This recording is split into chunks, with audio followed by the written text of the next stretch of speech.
So it all starts with this random dude sprinting into a temple. Dude's yelling that they need to bail immediately because some nightmare of a dude is coming their way. The man inside asks who the hell he's talking about, and this scared guy says that the butcher the vampire killer. And apparently, he's rolling up with an army of undead ready to delete the entire Dark Order from existence in the most brutal way possible. The man just smiles and asks what there is to worry about. After all, they've got the best holy knights protecting them. Our terrified guy is freaking out. He told this guy that those knights have been turned into his zombies, and they're headed straight for the temple. Cut to our main character, who's standing there with this creepy-ass smile, using magic to send his undead army forward. The two guys in the temple see the shadows approaching and immediately realize they're completely screwed. The zombies break through, charging inside, and both guys are on their knees begging for mercy. Our protagonist casually strolls in while the man's having an existential crisis, wondering how zombies that were supposed to serve them are now trying to murder them. The protagonist steps on the guy's hand, and the man starts whining about how God is on their side and will grant them salvation. Our boy puts a gun to his head and goes, "Yeah, salvation's coming all right from me."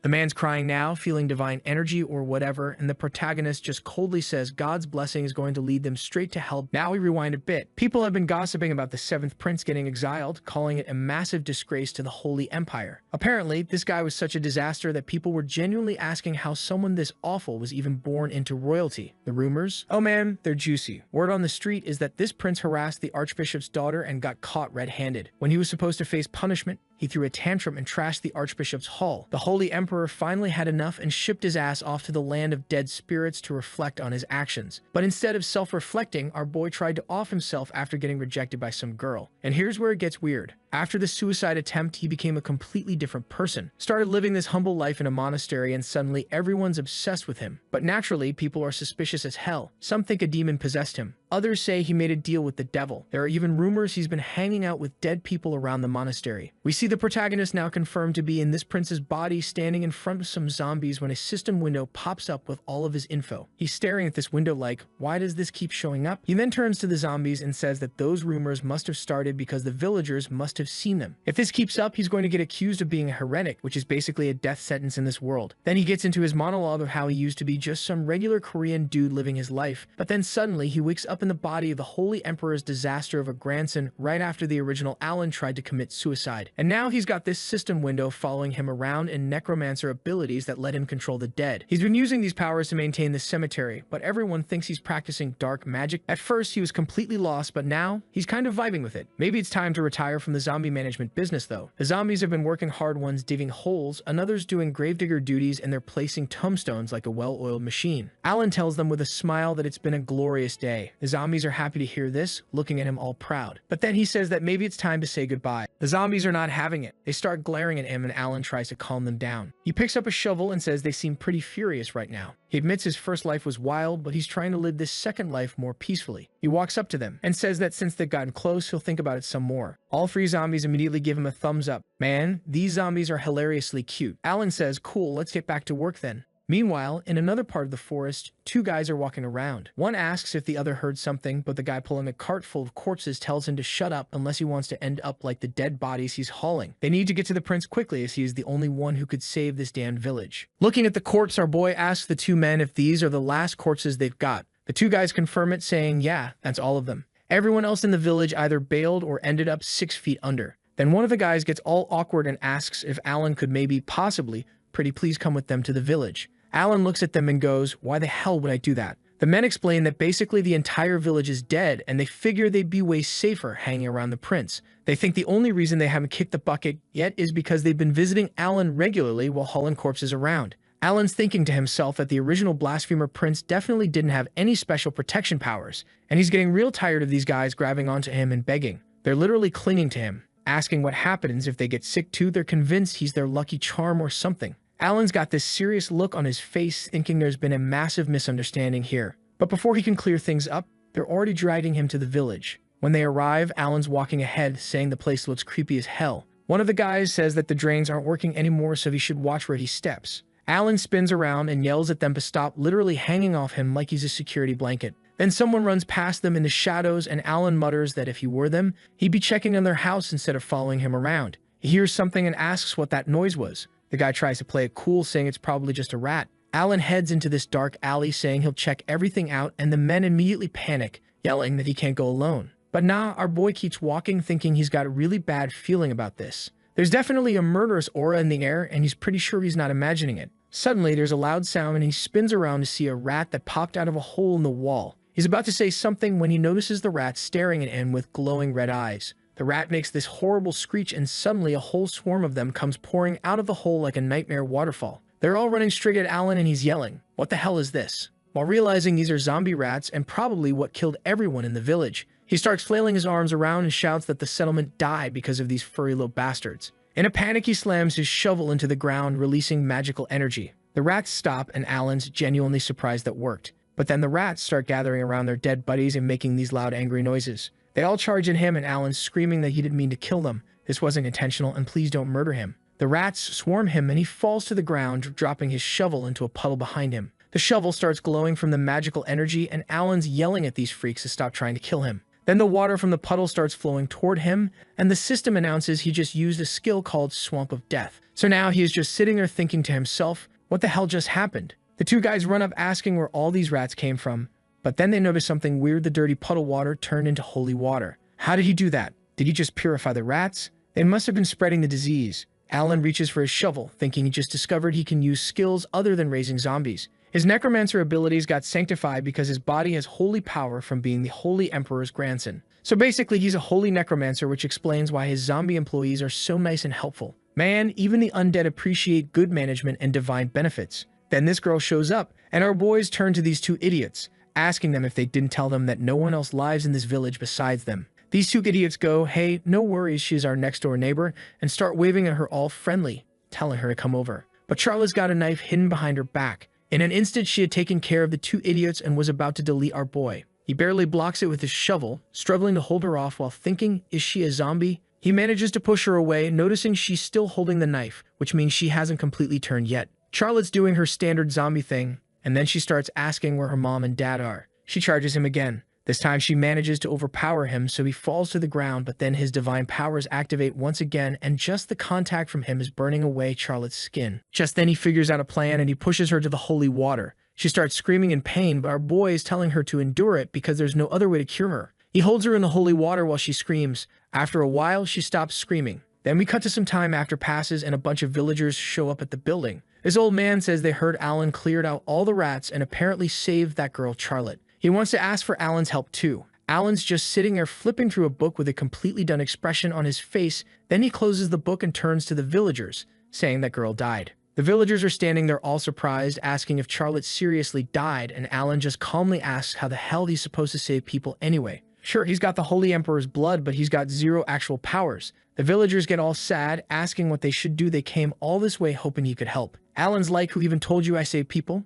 But before he can finish, this dude comes running in yelling that Charlotte woke up, and it's all thanks to Alan. The villagers immediately side-eye him like, bro, you just lied to our faces. Alan looks away, all annoyed, saying he doesn't care. Then he stands up, saying fine, he's got a bit of divine power, so maybe he can help. But there's a condition. A system window pops up above this old man Parlock, 75 years old, skilled in dialogue, gardening, and tricks. Oh, and he's full of doubts. Alan's reading this, thinking it's pretty interesting. He can see everything about people. This old geezer wants help but doesn't trust him because of his trash reputation. Our boy shamelessly lays out his terms. He's not doing charity work. He needs cash and food, and they have to rebuild this cathedral for free. Man, Lloyd would be so proud right now using a shovel, asking for money, exploiting people. That's peak Lloyd behavior right there. The villagers are shocked, asking if they really have to rebuild the whole thing. Alan says their lives depend on it, but if they don't want to Parlock, immediately raises his hand, saying he agrees. But nah, our boy's not done. He adds another condition. Everyone's jaws drop like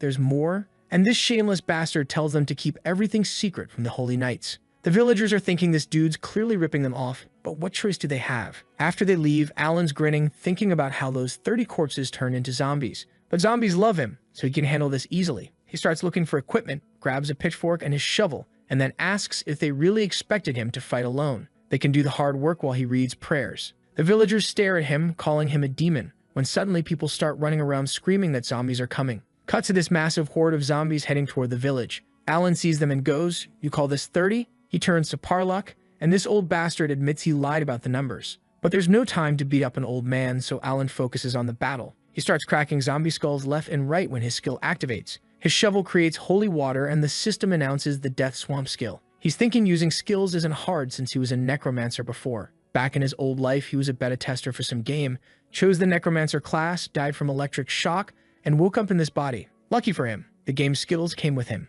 The divine power changed his body, but it's hard to control every time he uses his skill. Power just leaks everywhere. While he's dealing with this, some dumbass is crying, saying he can't do it anymore. His zombie wife walks up to him and he's like, how can I kill her? She's about to touch his face when Alan runs up and just kicks her to the ground. The husband yells for his wife and Alan gets annoyed, saying she's already dead, so stop talking nonsense. The guy starts cursing him out, asking what he knows. Alan points his shovel at the wife, yelling to look at her body's rotting, soul's gone. If he wants her to keep suffering, he can run. If not, stop crying and start fighting. Then a zombie attacks Alan from behind and he's genuinely caught off guard. He looks up, seeing someone jumping down, landing in the street and slamming the ground so hard it cracks everything. She turns around, asking if he's alright. It's Charlotte. She woke up and started remembering the past autumn and winter were infection seasons. She thought it was over and next year they'd be fine. She believed her mom's words. Then Charlotte ran into the house all scared, yelling about rats with red eyes in the street. She walks in and the whole place is covered in blood. She remembered how her zombie dad just bit her mom. Her mom's trembling, crying, and telling Charlotte to run. She remembered being in shock, calling for her mom, shaking and backing away slowly. She remembers her mom turning into a zombie too and staring at her with these angry eyes. And she remembers not remembering anything after that. And the last thing she could remember was street rats and her own parents were chasing her. She tried defending herself with whatever she could grab. Next thing she knows, she's covered in blood sitting by a wall next to a window. Her eyes start turning red and she notices the village people are acting weird. The rats that were trying to eat her suddenly stop caring about her. She's thinking she's becoming one of them now. Doesn't matter though, nobody's coming to save her anyway. She starts crying, wishing just one person would save her. That's when she met Alan, who actually did save her. Then we cut to the present. Charlotte wakes up in a room breathing heavily from this terrible dream. She's wondering who she is and how she got these memories. Some girl walks up saying the prince asked her to take care of her. There are zombies outside, so she better stay quiet. Charlotte looks out the window and hears Alan yelling at someone to stop crying and start killing. Someone warns the prince he's being attacked from behind. She looks worried, opens the window wide, and is about to jump. The girl's like, what are you doing? Charlotte jumps anyway, punches the ground, and thinks she's going to save them. Later, Alan's looking at something super annoyed, saying this can't be real. He's staring at this pile of defeated zombies, asking how she handled them alone. He looks at the villagers praising Charlotte and thinks they should be thanking him more. It seems like the purification before she turned into a zombie affected her somehow. He doesn't even know what kind of ability she has. Alan walks up to the villagers, saying they need to deal with their relatives' remains. He knows they're tired, but it's better this way they suffered, and he freed them from pain. The people start crying, saying they'll help with the ritual. Our boy then begins the ritual. While doing that, he is thinking to himself that it's actually pretty simple. You bury the dead and wish them peace so their spirits don't wander around, they can finally rest. That's exactly why he got banished here in the first place. He looked up at the sky, thinking that in the spirit lands themselves, there's a super high chance of zombies appearing everywhere. Someone had to deal with all these dead bodies. Alan calls the elder over, asking if everything was calm in the village. Did you notice anything strange? Parlock says nothing like that. The infection started spreading about a month ago. Alan says this means it's probably planned.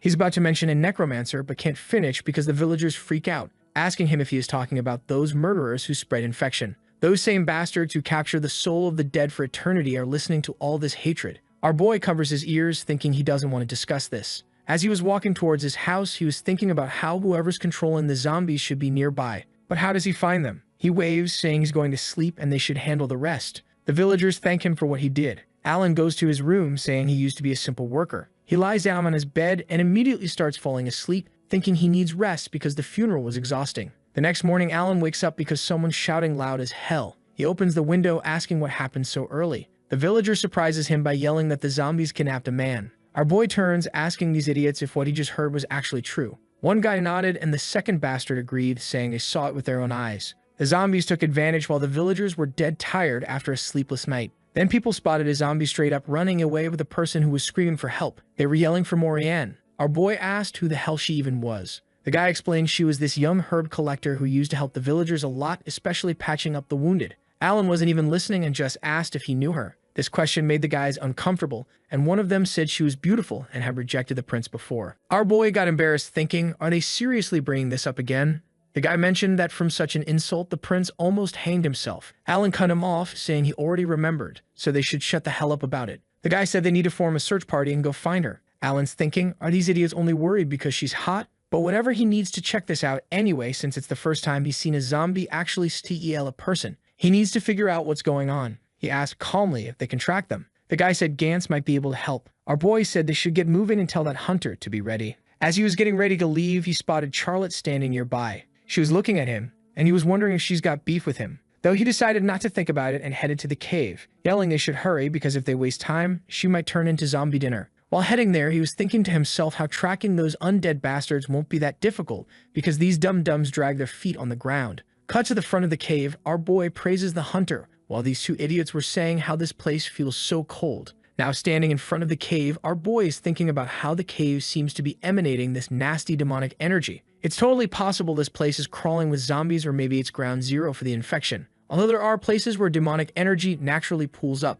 But judging by how these zombies are acting, someone's definitely pulling the strings. Then our boy turns and casually asks if they should just torch this place. The guy freaked out, saying that Morianne was still inside the cave. Alan turned to him saying, yeah, but it's dark as hell in here. In places like this, undead buffs go through the roof. If everyone charges in for one woman, they're all going to die. The guy's asking how they're supposed to save her then. Alan said they need better prep and should head back. Of course, that means Morianne's chances of being alive drop hard. He heard this loud, so now he is standing there confused as hell, asking about what the hell that was. The man got the shock of his life seeing this massive bear right in his face. This monster chomped down on his shoulder. The bear dragged Alan with it and threw him off the cliff. As he was falling down, our boy realized this bear is dead too. He waved his shovel, activating his skill. He splashed the bear with holy water and this bastard screamed from the pain. Then he activated another skill, a horrible curse. He started healing, cursing that he used all of his divine power earlier, so now he doesn't have much to use on himself. But nah, the bear was in no mood to let him even have that. The bear stomped towards him, making all this noise. He looked at the monster, and the system popped up with all of his info, and this damn thing's stats were buffed by necromancy. Looking at it, our boy is thinking, no wonder my holy water didn't work on it. Then he suddenly realizes something. If some necromancer is controlling this thing, that's bad news. How's he supposed to take down a bear with his bare hands? The bear rushed in fast, trying to chomp his face off, but our boy dodged. The bear swung his paw for round 2, but didn't land it because Charlotte dove from above and stabbed a knife into its eye. This bastard started screaming. Alan's thinking, did she seriously follow him? Whatever, it doesn't matter right now. He yelled her name, telling her to pin the bear down. But then the bear threw her on the ground and was this close to eating her face off, but she somehow was able to bring her knife forward, driving it into the thing's skull. Then our boy comes rushing in, sending that bastard away. He stuck his hand out, thanking her for buying him time to get his skills back. She reached out too, saying she should thank him. Charlotte noticed it was a zombie hand. Seeing this, she started coming up with these wild imaginations. Then the zombies started rushing at them all at once. Alan walks forward, saying how this was exactly how he was thinking this fight would go because nothing beats numbers. All the zombies our boy summoned rushed at the huge bear, and this thing screamed from the pain. Suddenly, the monster swung hard with its paw and sent several zombies flying into the wall. More zombie arms started popping out of the ground. Alan was thinking how this bear had murdered tons of people, but it's a good thing for him, because that means he can summon more zombies and it was working in his favor. Even though that damn thing was way tougher than his undead crew, the bear was no match for the zombies. The bear wiped out all the zombies he'd summoned and walked right up to our boy who's just standing there. Charlotte stabbed the monster in the head and it immediately started falling. She didn't waste a single second and started skinning it. She looked over and our boy was having trouble standing. She helps him stand up, asking if he's okay. Our boy said he's fine, just burned through too much divine power. He's wondering what she's even doing here and why she followed him. He then turned to her and said how he'd shown her all his abilities, but he wants to live quietly, so could she please keep this a secret? In Charlotte's eyes, he looked all handsome and composed, but in reality, our boy was dying inside thinking he won't bug her anymore, so she should just leave him alone. She said with this serious look that he saved her life, so she'll do whatever he asks. Alan was about to say something when the idiots showed up yelling for them. Some guy asked, all worried, why they jumped down there, asking our boy if he's okay. They brought equipment to explore the cave and started climbing down. Mentally, our boy is cursing the situation. He doesn't want these idiots here because he very well knows that they're just going to get in the way. The first guy down was shocked, asking who the hell dealt with the zombie and bear like that. Then he turned to our boy, asking if he was the one who did it. Our boy told him he thinks in necromancers in the cave who might have wanted to turn this cave into his hideout and kill the bear. The guys didn't inquire further. They wanted nothing to do with the necromancer. Now he just wanted to leave this place as soon as possible. He was sure Moraine might already be dead and the necromancer was using her just to lure them in. As he was thinking that, the guy then asked him what they should do now. Our boy said they need to go deeper. The guy asked if he's absolutely sure about that. Alan agreed with this idiotic smile, saying he needs to see how good this necromancer is. They then headed further into the cave. After a while, they were deep inside and found Moraine. Seeing her, the guys immediately rushed over, yelling her name, saying they came to save her. Alan looked at her surprised, thinking how she already played her role in all this, so wouldn't it make sense to just dispose of her? Seeing her all fine, he was having a bad feeling. Our boy quickly walked up to her and straight up her in the face with his shovel. Seeing this, everyone was like, what the hell is this idiot doing? But our boy just turned and said he wanted to hit her with the edge. The guys rushed to Moraine asking if she's okay. One of them turned to our boy asking what the hell's going on. Alan said he could see everything. The system window popped up with all of Moraine's info. Now everything was making sense. Our boy figured out she wasn't the bait, but the mastermind. Moraine looked at him all worried, calling him Prince and saying he must have misunderstood. Alan said he's not listening to her BS. He then told the others they shouldn't be fooled because she's the necromancer. These idiots obviously didn't believe him, but he continued his explanation, saying how she isn't what they think she is. Everything about her is a lie from her looks to her age. But nah, she isn't giving in that easily. She put on this scared act, saying a necromancer dragged her here and tortured her. Our boy then pulled out a bottle of holy water, handing it over to her. He told her to drink it, saying that she's innocent. This will act as the best healing potion there is, but if not, all of her organs will melt away. She then told our boy there's no need to hand her something so valuable, but our boy just walked up to her, of course with his idiotic smile, and told her to drink it already. When our boy brought the bottle right to her face with this scary smile, and it freaked her out. Moraine staring at him, wondering how the hell he figured it out. She in the perfect disguise, nobody suspected anything while she was playing Moraine in the village. How did our boy see through her? What kind of power does this guy have if he could deal with that bear? Alan's looking at her, asking if she's going to drink this or what. Our boy shoves it right into her hands and she's not budging. Morgana's face started changing, this dark aura came out of her, and she said she was planning to get rid of him during the death wave. She attacked fast and broke the bottle our boy was holding. Her disguise finally dropped and she summoned the dead, saying he just accelerated his own death. She was trying to prolong his life, but oh well. She's yelling with this wide smile that he's going to die here. As the skeleton popped out of the ground, our boy hit it with the shovel, being all mad about how that thing could growl at him as he was doing all that. Morgana did notice Charlotte, who snuck up behind her asking what's going on. Charlotte pushed her to the ground with one hand and held a knife in the other. Alan patted the skeleton's head, saying it did a great job. Morgana's yelling, asking who the hell he is and what he did to her skeletons. She asked him if that shovel was the source of his power. Our boy walked towards her, laughed, and said they make good shovels nowadays. But she's not buying it, saying it's definitely not an ordinary shovel. It's probably a sacred relic. He looked at her, saying that's the last thing she should worry about. She better think about herself. After some time, she got smacked hard in the face. Her hands were tied and she was confessing everything about herself. It broke these idiots' hearts, but our boy already knew this.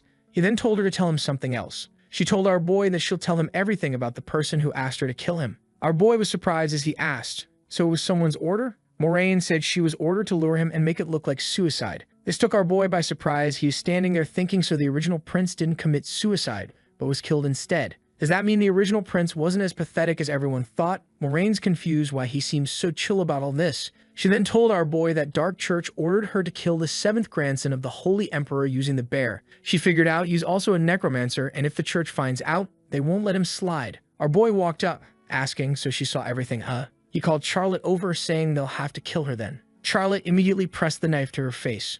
Morgana completely panicked, yelling for them to stop. She'll keep everything secret and spill everything about the Dark Church. Alan had this wide smile as he slapped her face, saying if she can talk this easily, then the info's not worth much. The villagers will decide her fate. The guy stared at her with pure hatred, and our boy pointed out how many people here lost family because of her. She begged for mercy and screamed as the guys started beating her down. Alan asked pretty casually what they're planning to do with her. One guy said she should suffer as much as she made others suffer. They started driving her off, and another explained they'll torture her to death and then dump her in the forest. Animals will eat her corpse, and whatever's left will turn undead. Isn't that the perfect death for some necromancer who disrespects the dead? Our boy agreed, thinking these villagers are actually pretty hardcore. After a while, he dropped some books on the table, thinking about how he couldn't find everything, but at least swiped a couple books. He then opened one, hoping maybe he could learn to talk with spirits, but seems like he won't find that skill here. Alan remembered Moraine mentioning this death wave thing, and about the murder plot. Are his brothers behind this? Since he's a prince, maybe they were trying to eliminate competition for the throne.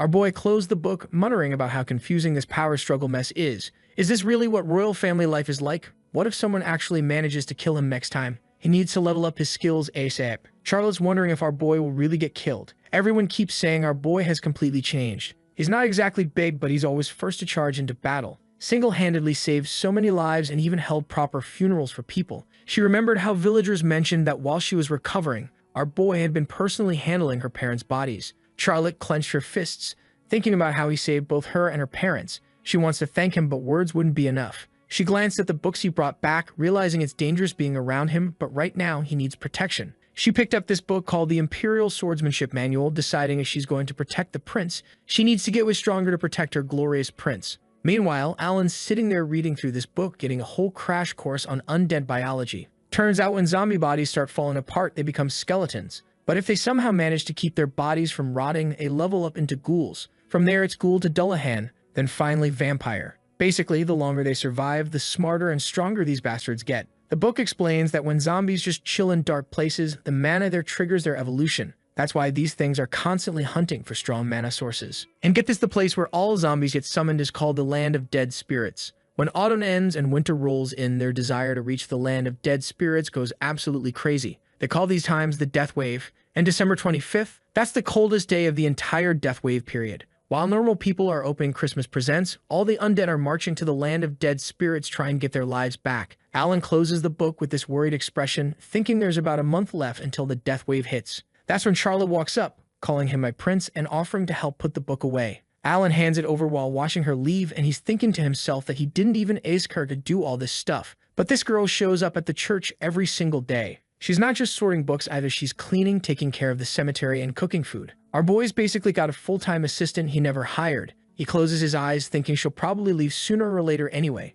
As far as he knows, Grill adopted her, so now she's got an actual home to go back to instead of hanging around some banished prince in a creepy church. Suddenly, the church door slams open and several knights walk inside. Alan's surprised as hell, asking what they're doing here. A system window pops up above one of them with all his info. This bastard's name is Harvin Dine. He takes off his helmet and explains they heard rumors about our boy capturing the witch, but Alan's not even focused on that. He's more annoyed by how this guy didn't even greet him properly, even though Alan's technically still a prince. Then it hits him, if they already heard the news, that means someone's been watching him this whole time. Our boy gets a bit annoyed and confirms, yeah, he captured her, then asks the knights standing around if they have a problem with that. The knight starts explaining he's only here to confirm some things. Apparently, the intel was right, the good-for-nothing, walking-talking waste of oxygen loser prince actually did something useful and helped the villagers fight off monsters. But what Harmon's really curious about is this detail in the report about them using farming tools as weapons. He asks Alan if that's actually true, because apparently some guy named Grill claimed he killed 30 zombies and cornered a witch using holy water.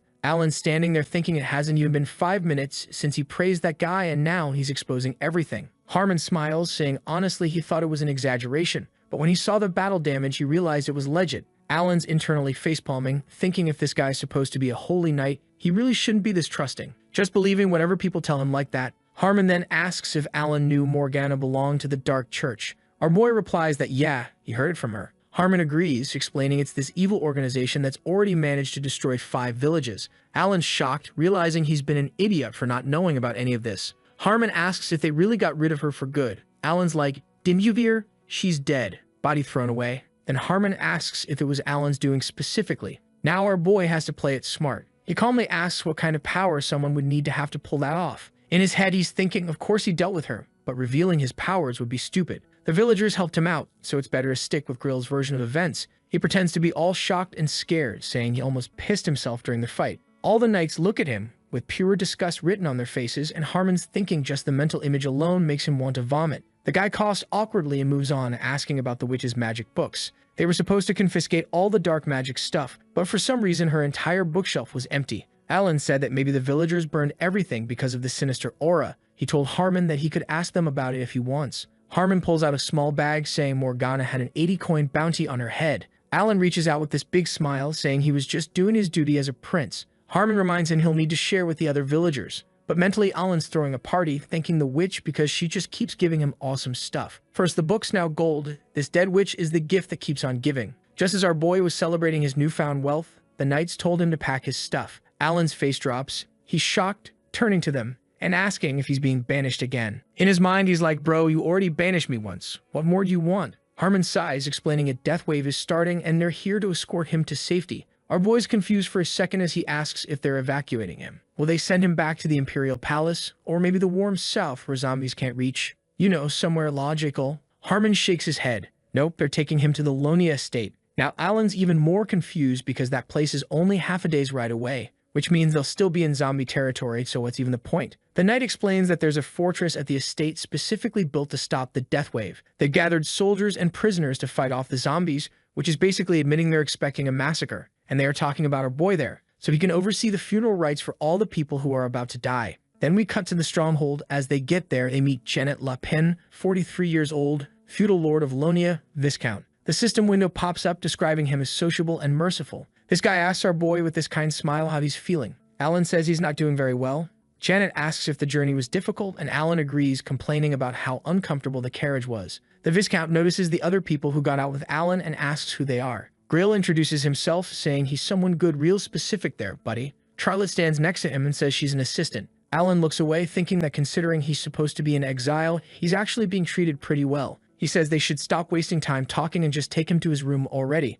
But while he's looking around, he's wondering why the hell he even came here. This place is called the Land of Dead Spirits of Lonia, also known as the Sacrificial Fortress. And it's called that because of all the sacrifices made to ease the wrath of the dead. The castle's only protection from the death wave is some walls they put up, and those are supposed to hold back zombies for about a month, just until spring hits after the death wave passes. Alan spots a bunch of prisoners walking in chains and asks if all of them are getting sent to the front lines. Harmon confirms it, then casually adds that they only need Alan to help with the wounded and hold funerals. Alan's like, okay, that seems doable. But then Harmon drops the bomb, saying how every year there are at least 2,000 or 3,000 dead here. Our boy's expression changes real quick. He asks if he'll at least have helpers, and Harmon replies that they've got about 80 priests who can perform purification rituals. The soldiers will help with funerals too, so he doesn't need to worry, while subtly adding that sometimes people die from overwork. But that's totally normal. You know, casual workplace hazards. Alan turns to the Viscount and says that he wants alcohol, adding that he doesn't want to die sober, and starts throwing a tantrum, so not wanting to deal with him, they immediately start bringing him bottles of alcohol. He then turns to Charlotte and Grill and tells them to go explore the place and have fun, but also reminds them to come back before the death wave starts because they still need to protect him. With that, our boy enters his room and closes the door behind him, standing with his back to the door, thinking he played that perfectly. Of course, he's not actually going to drink it. He touches the bottle and turns the alcohol into holy water. He looks at the bottle, thinking how he can't make it through all this mess without the holy water. Putting the 2 bottles in his inventory, he is already cooking up a plan to make as much as he can. Just as he was doing so, he noticed a gun hanging on the wall. He picks it up, thinking he'd read that guns exist in this world, but he didn't think they'd be so common. Apparently, almost nobody actually uses them though. People prefer melee weapons because the world's swarming with monsters, and guns are basically just for fun. He thinks it's because the gun here needs mana instead of gunpowder. You could charge it by filling it with mana, but the mana consumption is insane. Even experienced mages can only shoot 5 times, and it takes 5 minutes to create a single bullet with mana. Alan starts charging the gun, saying that in movies zombies get killed with 1 shot. He needs to create a bullet, aim at a zombie, and shoot. Then he pulls the trigger. To his surprise, the bullet absolutely destroyed the wall in front of him, and his system window popped up, informing him that his divine aura had been activated. The shot was so powerful that everyone outside heard it. Harold is standing there wondering if his prince is into some freaking stuff. Some soldiers are looking at him, saying how he doesn't seem to be in a good mood. One thinks that he's probably worried about the approaching death wave, but the others suggest that it's all because of that 7th prince. Just then, Harmon turns around and says maybe they'd rather watch the prisoners instead of gossiping like a bunch of housewives. After they left, he was standing there thinking how they were right, that damn spoiled, good-for-nothing piece of trash, waste of oxygen of a prince is the reason for his headache. He had heard some loud noise from his room yesterday, and when he went to ask about it, Alan told him he shouldn't peek into a sensitive teenager's room. They were invading his space. As he walked away, he called Alan an idiot and thought he must have broken something. He remembers Parlock saying earlier that Alan changed a lot after the suicide attempt, like he lost his memory or something. He did everything necessary at the cemetery and even fought against a squad of zombies to save people. Harmon looks up with this thoughtful expression, thinking the villagers are talking nonsense. It's quite possible Alan's blackmailing them somehow, but the question still bugs him. How did that idiot manage to defeat a powerful necromancer like Morgana? It seems like that Grill guy is really the strong one here, he thinks to himself when everything settles down. Maybe he should write a letter of recommendation so Grill can take the Holy Night exam. Then he hears loud screams. He turns around wondering if the prisoners are rebelling again. He runs around the corner screaming what they're doing before the big battle, and he's shocked to see Alan holding a shovel to some guy's throat. Alan's looking at this dude with the most displeased expression, asking if he really doesn't know who Alan is. So the scene cut to the day after arriving at the Lonia mansion. People started dropping from the plague and overwork. Alan's out here digging graves, thinking of course they cared about bringing him here, they just wanted free labor. He's wearing his bird beak mask, and the system pops up saying it's got a cleansing spell to prevent infection. Alan wipes the sweat off his face, wondering if time's running out yet because the zombies aren't even getting close. And someone yells, catching his attention. One of the guys asks with this stupid smile if Alan wants to rest for a bit. The system announces this is Hayes Hedron, eldest son of the Earl. He says, judging by Alan's face, he must be a student from the academy. Alan walks up, asking if he mentioned the academy. Hayes asks, isn't he here because of disciplinary punishment? The other guys chime in, saying children from noble families can easily get exemptions. It's obvious Alan's just some village nobody. If he wants to live peacefully, you better listen, because Hayes is the eldest son of Earl Hedron after all. Hayes smiles, saying he wouldn't have come all this way if it weren't for that maid girl, who they were just playing with, but she apparently created a whole scene. This bastard then points at Charlotte, saying she'll do. Alan says her name and Hayes asks, so she's his servant? He likes her because she looks pretty good. He says he'll take care of her. Alan starts to leave, thinking he'd rather dig graves than talk to these idiots. Hayes notices and asks if he's leaving already. He then calls for Charlotte. Charlotte looks confused and Hayes confirms, yeah, is talking to her. She should come here. He grabs her hand, saying it would be better if she had fun with him instead of her busy master. Charlotte refuses, saying she has no time for that. Hayes smiles, asking, didn't you understand what's going on? No one was going to have fun with a commoner like her. Before he can finish, he starts screaming in pain because Charlotte squeezed his hand way too hard. His friends are shocked, calling his name loudly. Alan's just watching calmly, thinking she could have broken his arm if she wanted. Hayes looks away and insults her, asking loudly if someone like her has nothing to show except strength. Alan sighs and tells her to stop. They're both surprised when Hayes yells that she showed what monstrous freaks her parents were. She must be a lot like them. Considering half the dead people in this country become zombies, her parents were destined for the same thing. That pisses Alan off. He walks up and swings his shovel, jamming it into the ground right next to Hayes. Dude nearly has a heart attack. He's reaching out trying to ask something when Alan says, oops, made a little mistake while digging this grave. Hayes tries to speak again, but Alan immediately smacks him in the face, saying his hand slipped. The blow sends Hayes to the ground. Hayes asks if Alan even knows who he is. Alan leans over, puts the shovel to his throat, and asks if Hayes knows who he is. That's when Harmon shows up, telling Alan to stop. He pushes Alan away, asking if he's going to cause trouble again. Hayes says Alan hit him, so he needs to be punished. Charlotte says worried that it wasn't like that. Alan raises his hand and casts silence. Harmon's shocked,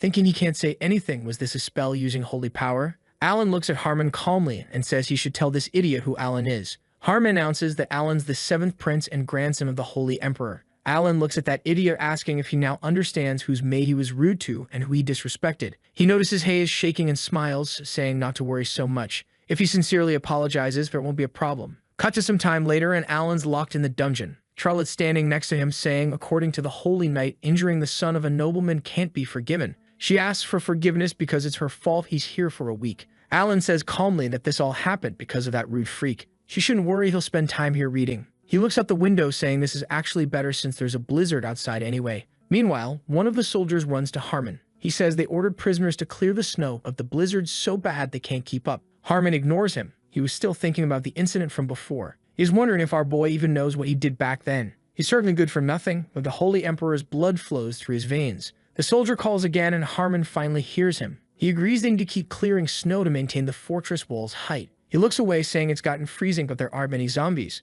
The soldier asks if they should report this to the Holy Emperor's family. Harmon says that's for the best. They should gather the prisoners, they need time to regroup. After a while, prisoners enter the fortress and soldiers yell to close the gates. They notice wounded people and call for priests to help them quickly. One guy says zombies attack from behind and they couldn't find them because of the snowstorm. He says everyone who was behind got eaten. Soldiers yell for everyone to gather and take position. They should climb the walls and prepare for battle. Harmon looks down from the wall, thinking this is why it seemed quiet here. The zombies were busy having an all-you-can-eat buffet out there. He's thinking how they are just days away from the death anniversary of Aemon, so it's kind of natural that the zombies are going crazy, but nobody could imagine the zombies would attack from behind. Were these bastards really suppressing their instincts by hiding under the snow drifts this whole time? Because the undead are literally dead people. They're not afraid of anything and only rely on instincts. They don't wear equipment and don't use strategies, so dealing with them should be easy, right? But Harmon's standing there watching this crowd of zombies walking toward the fortress, and he's thinking this is an impeccably prepared army. He's shocked because this has never happened before. Then he gets even more surprised when one of the monsters starts talking, loudly calling out to people, saying they should be afraid and wait for their death. Their fear is justified because he's the judge of this world, the Messiah who will save this world through death. He's a follower of the god of death, Judai. The system pops up saying this bastard is a vampire count, age unknown, can steal mana with a bite, and he's an arrogant necromancer on top of all that. Meanwhile, Alan's sitting in his cell thinking it's very noisy outside for some reason, and they're delaying his food. He's wondering what's going on then. He goes to the window, asking how they dare leave their prince hungry. That's when Janet shows up, calling for him. Alan turns to him, saying he wasn't trying to escape from prison, then yells that he should get out of here quickly. He walks to the bars, reminding Janet he's still under arrest. But Janet says that's not the most important thing right now since there's a whole squad of the dead outside. Alan asks, so they're short of workers, right? Janet says no, there really is a whole horde. The vampire brought an entire regiment of zombies with him. Alan asks if maybe they imagined it because what's a high-level monster like that doing here? Janet explains this monster spoke their language and controlled other monsters, so it's definitely a vampire. He opens the cell door saying he doesn't know what exactly happened, but right now a holy knight is fighting them off. The fortress could fall, so they need to evacuate to a safer place, and he'll accompany Alan. Suddenly, rocks start falling from the ceiling, and Alan asks what that noise is. Janet says it's probably a squad of zombies and they should quickly leave through the back door. But then a whole crowd of zombies crashes into the wall at high speed, and they end up right in the cell. Alan's surprised, turning around and asking what the hell was that? Janet says loudly that the monster threw a ball of zombies at them. Alan grabs his shovel, thinking since they're already being attacked here, he's afraid to imagine what's outside. He closes the cell door and yells at Janet to quickly come to his senses and go command the soldiers because the more people they kill, the more zombies there'll be. Janet's about to run away, saying he'll go look for shelter for the residents while Alan's holding back the zombie crowd, wondering what he should do. Before this, he'd managed fine because the monsters weren't very high level, but now there are way too many of these bastards. He starts using magic, thinking, in a situation like this, he can only run. He releases holy water and the zombies start screaming loudly from the pain. When all the zombies fall to the ground without strength, Alan opens the cell door and heads out, thinking he should take advantage of this moment and quickly get outside. He goes through the hole in the wall and immediately hears loud screams from the inhabitants. He sees a crowd of zombies attacking people and soldiers, making them scream for help. Some wounded guy who got bitten is screaming there's nowhere to run. Soldiers with shields stand between the zombies and civilians, but then they turn around and realize there's also a crowd of zombies behind them. They get attacked and start screaming in pain. Alan hears all this, thinking he doesn't know how much longer he can hold out, and thanks to the holy water he's been making, he might have a shot. He raises his shovel over his head, saying everything's not going as planned, then jams it into the ground, saying he feels like the goddess Gaia is working overtime to send these problems his way. He starts using magic and the system pops up. Our boy creates a massive amount of holy water and it starts raining down on the battlefield like some kind of divine sprinkler system. The zombies are just chilling, doing zombie things when suddenly they look up at the sky and their skin starts melting. These undead bastards are screaming in pain. They're grabbing at their burning flesh.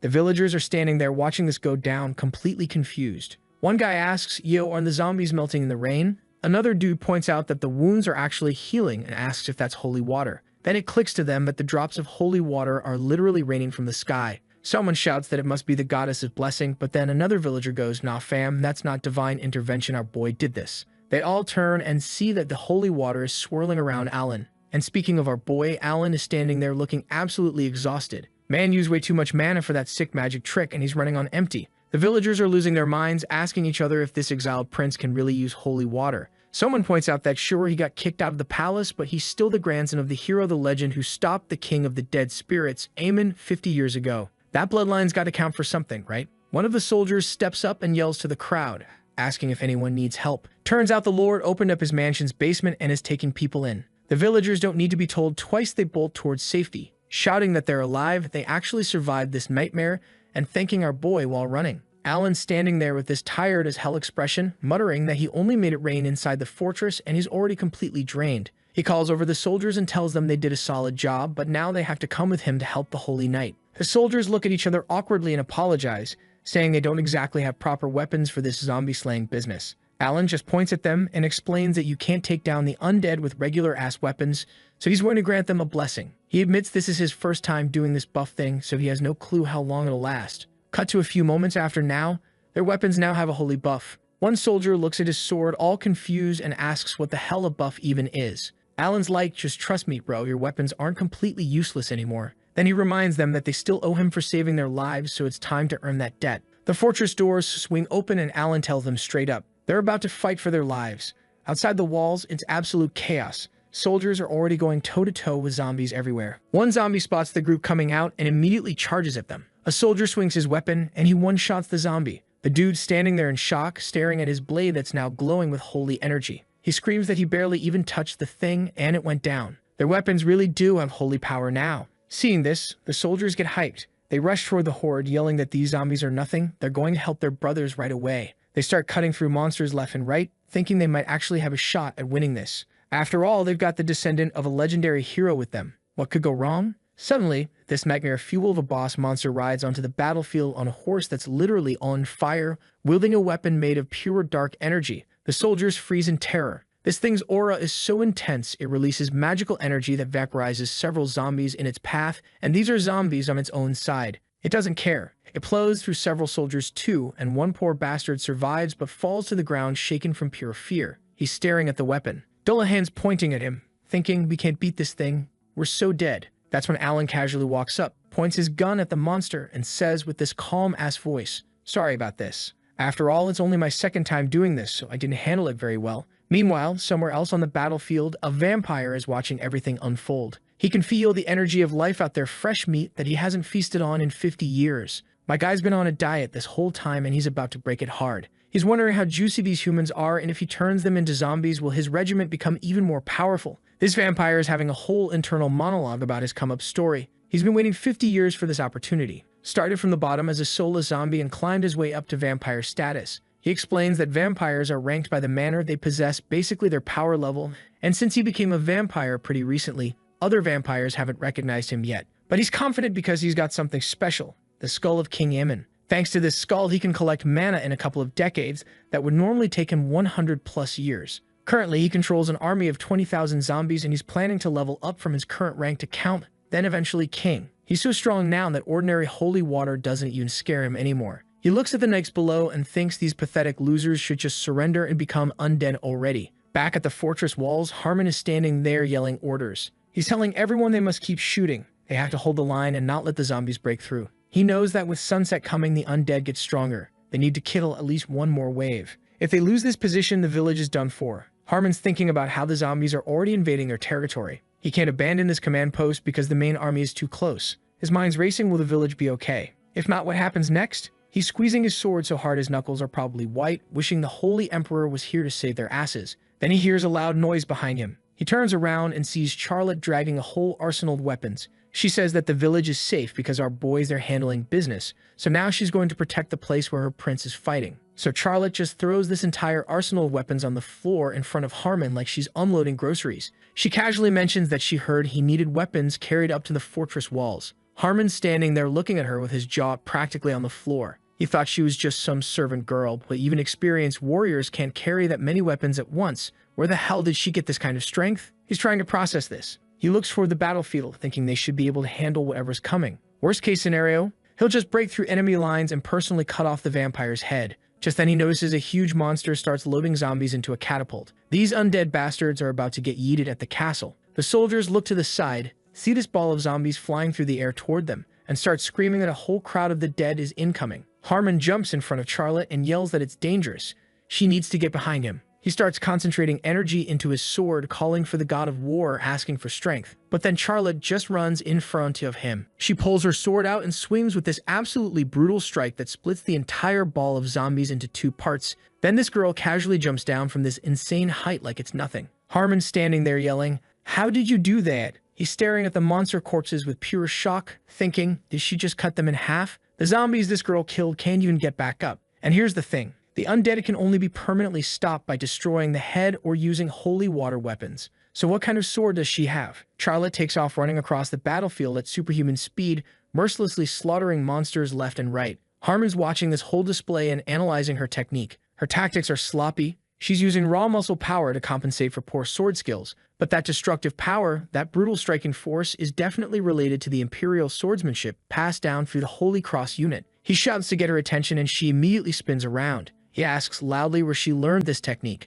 asking if she is a member of the Holy Imperial family. Charlotte just says super casually that she's the 7th Prince's assistant and she learned this technique from a book. Man, chibi art of this series is really something else. Then she runs off before he can ask more questions. Harmon's left standing there like, I didn't hear anything. Meanwhile, inside the castle, a soldier drops a box of bottles on the floor and yells for the priests, telling them that when their holy water runs out, they should use these to heal the wounded. Janet asks where they got all these bottles from. The soldier explains that our boy gave them out. He brought holy water with him just in case things got messy. Janet sighs with relief, saying they're incredibly lucky. Then he asks, where is our boy right now? The soldier says that after returning from the battlefield, Alan took the remaining soldiers and said he'd help defend the walls. Janet's eyes go wide. He asks loudly if Alan went to battle, came back, and then left again. The soldier's like, yeah, I thought you already gave him permission. Janet looks away, muttering that everyone's been praising our boy and his holy power so much. It's not that they don't trust him, but seriously, will anyone actually stay inside the castle walls?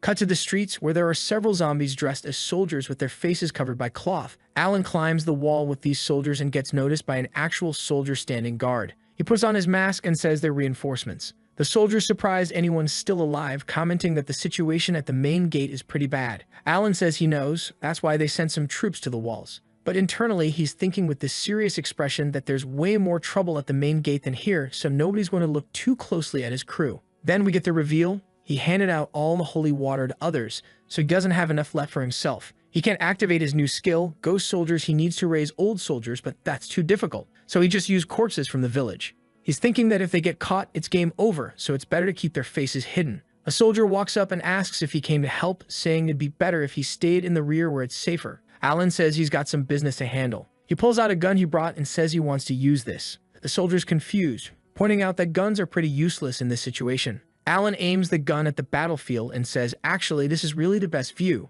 He aims at the vampire boss and adds that from this position, the boss can be seen very clearly. He calls for the goddess's blessing, and with that, he pulls the trigger. Meanwhile, Harmon jumps down from the wall and yells. A knight spins around, calls him deputy, and reports that he heard the evacuation's finished. The knight explains that fortunately things haven't gotten worse. The soldiers suddenly got weapons loaded with holy powers, and some fighters showed up with skills rivaling the holy knights. Harmon's confused, asking what the hell happened while he was stuck up on the fortress walls. The knight says there's still one problem, though they don't know what to do about the vampire. Harmon casually smacks down a zombie that wandered too close and asks about ranged combat. The knights explain they tried arrows and stones, but all the projectiles got blocked by the vampire's magic shield. Even if they loaded a cannon with holy water, Harmon cuts him off, saying it still wouldn't penetrate the shield the vampire created. So basically, they'd have to break through this entire horde just to reach the vampire. He's thinking there's no way they can fight back. Then a soldier standing next to him spots something and asks what the hell that is. They should look over there. Ordinary priests aren't capable of this.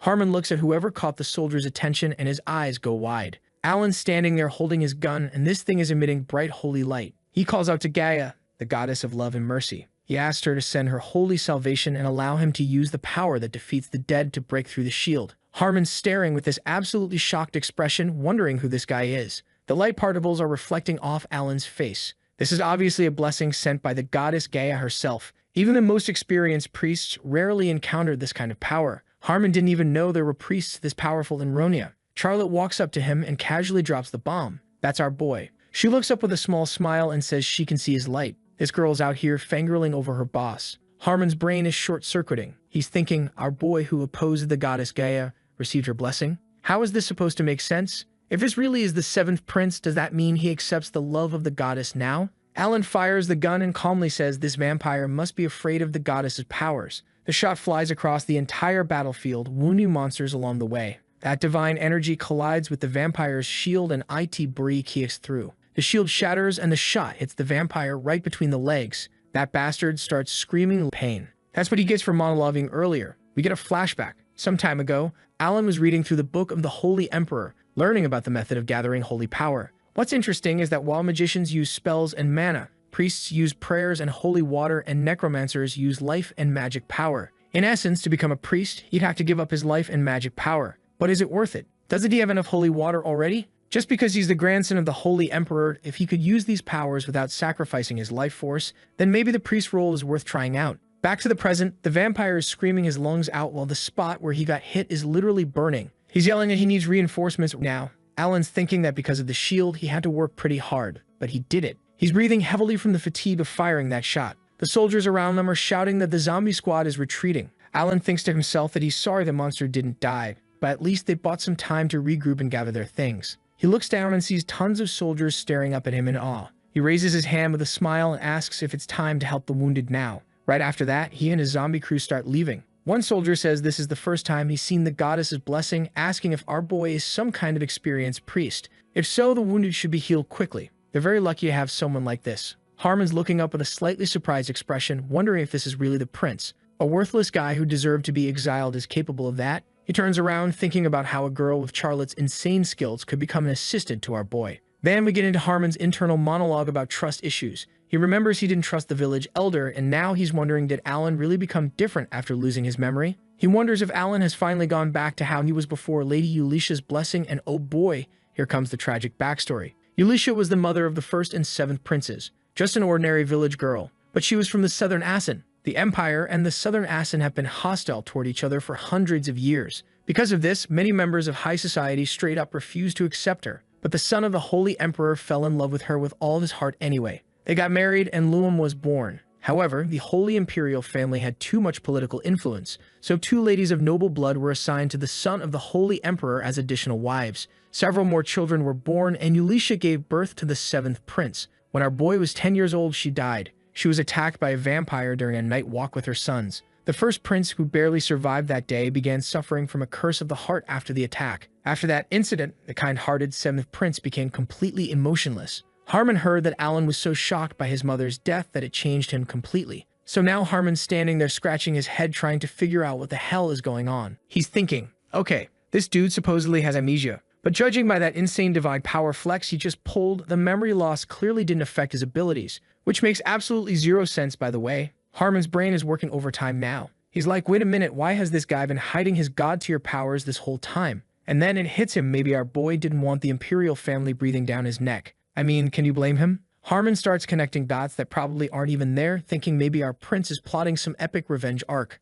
Like, what if he planned his own exile just to get stronger away from all those nosy holy knights who report everything back to the palace? Our boy has had it rough his whole life. High society treated him like garbage, never missing a chance to throw shade about his mother. So yeah, maybe he is planning to come back and make everyone eat their words. Harmon's sitting there thinking, what if this whole time the prince has been planning all this, enduring all the insults and clupelty just to set up the ultimate comeback? He's thinking about the Holy Knights. They're basically the Imperial family's personal spy network, so of course our boy would act weird around them. Then he thinks about the day all of this went down. He was there in charge of their safety. When the vampires showed up, Loon even ordered him to go back and call the reinforcements, but he regrets that decision of his. Harmon's still beating himself up over that day he couldn't protect them. So Harmon makes up his mind. If our boy really wants revenge for his mother's death, then fine, he'll help. But first, they have to deal with this whole Lonia situation because you can't exactly plan a revenge arc when there's a more immediate problem trying to kill you. Fast forward a bit, and Harmon's walking around when he spots a soldier. He calls out, asking if the guy's on patrol, but gets zero response.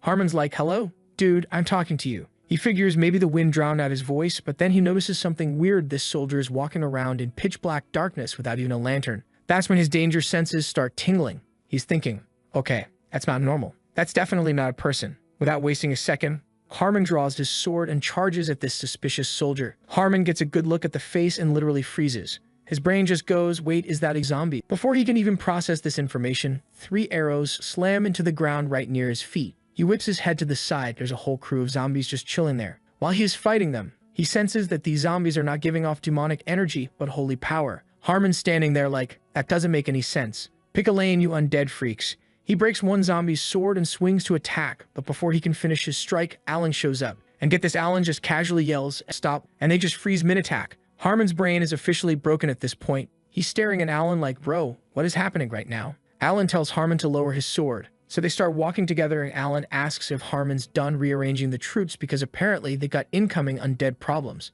But Harmon can barely focus on that. He's too busy trying to wrap his head around what he just witnessed. He's about to ask about it when Alan drops this random comment about how after midnight it'll be the anniversary of King Ammon's death, and he wonders if that'll make the zombie squad stronger. But Harmon finally asks the question that our boy was running from. He asked him if he was using necromancy. Our boy just shakes his head, saying that he doesn't know what it is. Internally, he is cursing his luck, saying how of all people, it has to be this bastard who caught him. And of course, Harmon isn't buying his lame excuse. He asks him if he was so desperate that he resorted to necromancy. Alan replies that he summoned some undead because they needed backup in a fight, but thanks to this whole memory loss situation, he has no idea where he learned this skill. It just happened. Harmon asks him if Alan made a deal with the devil, then why the hell do these zombies have holy power? Our boy told him that he is not hiding anything from him. Then he asked him if he was going to snitch about him to the Inquisition. Harmon told him that it's his duty to do so, and our boy is mentally cursing this whole situation even more. But then something completely unexpected happens. Harmon drops to his knees in front of Alan,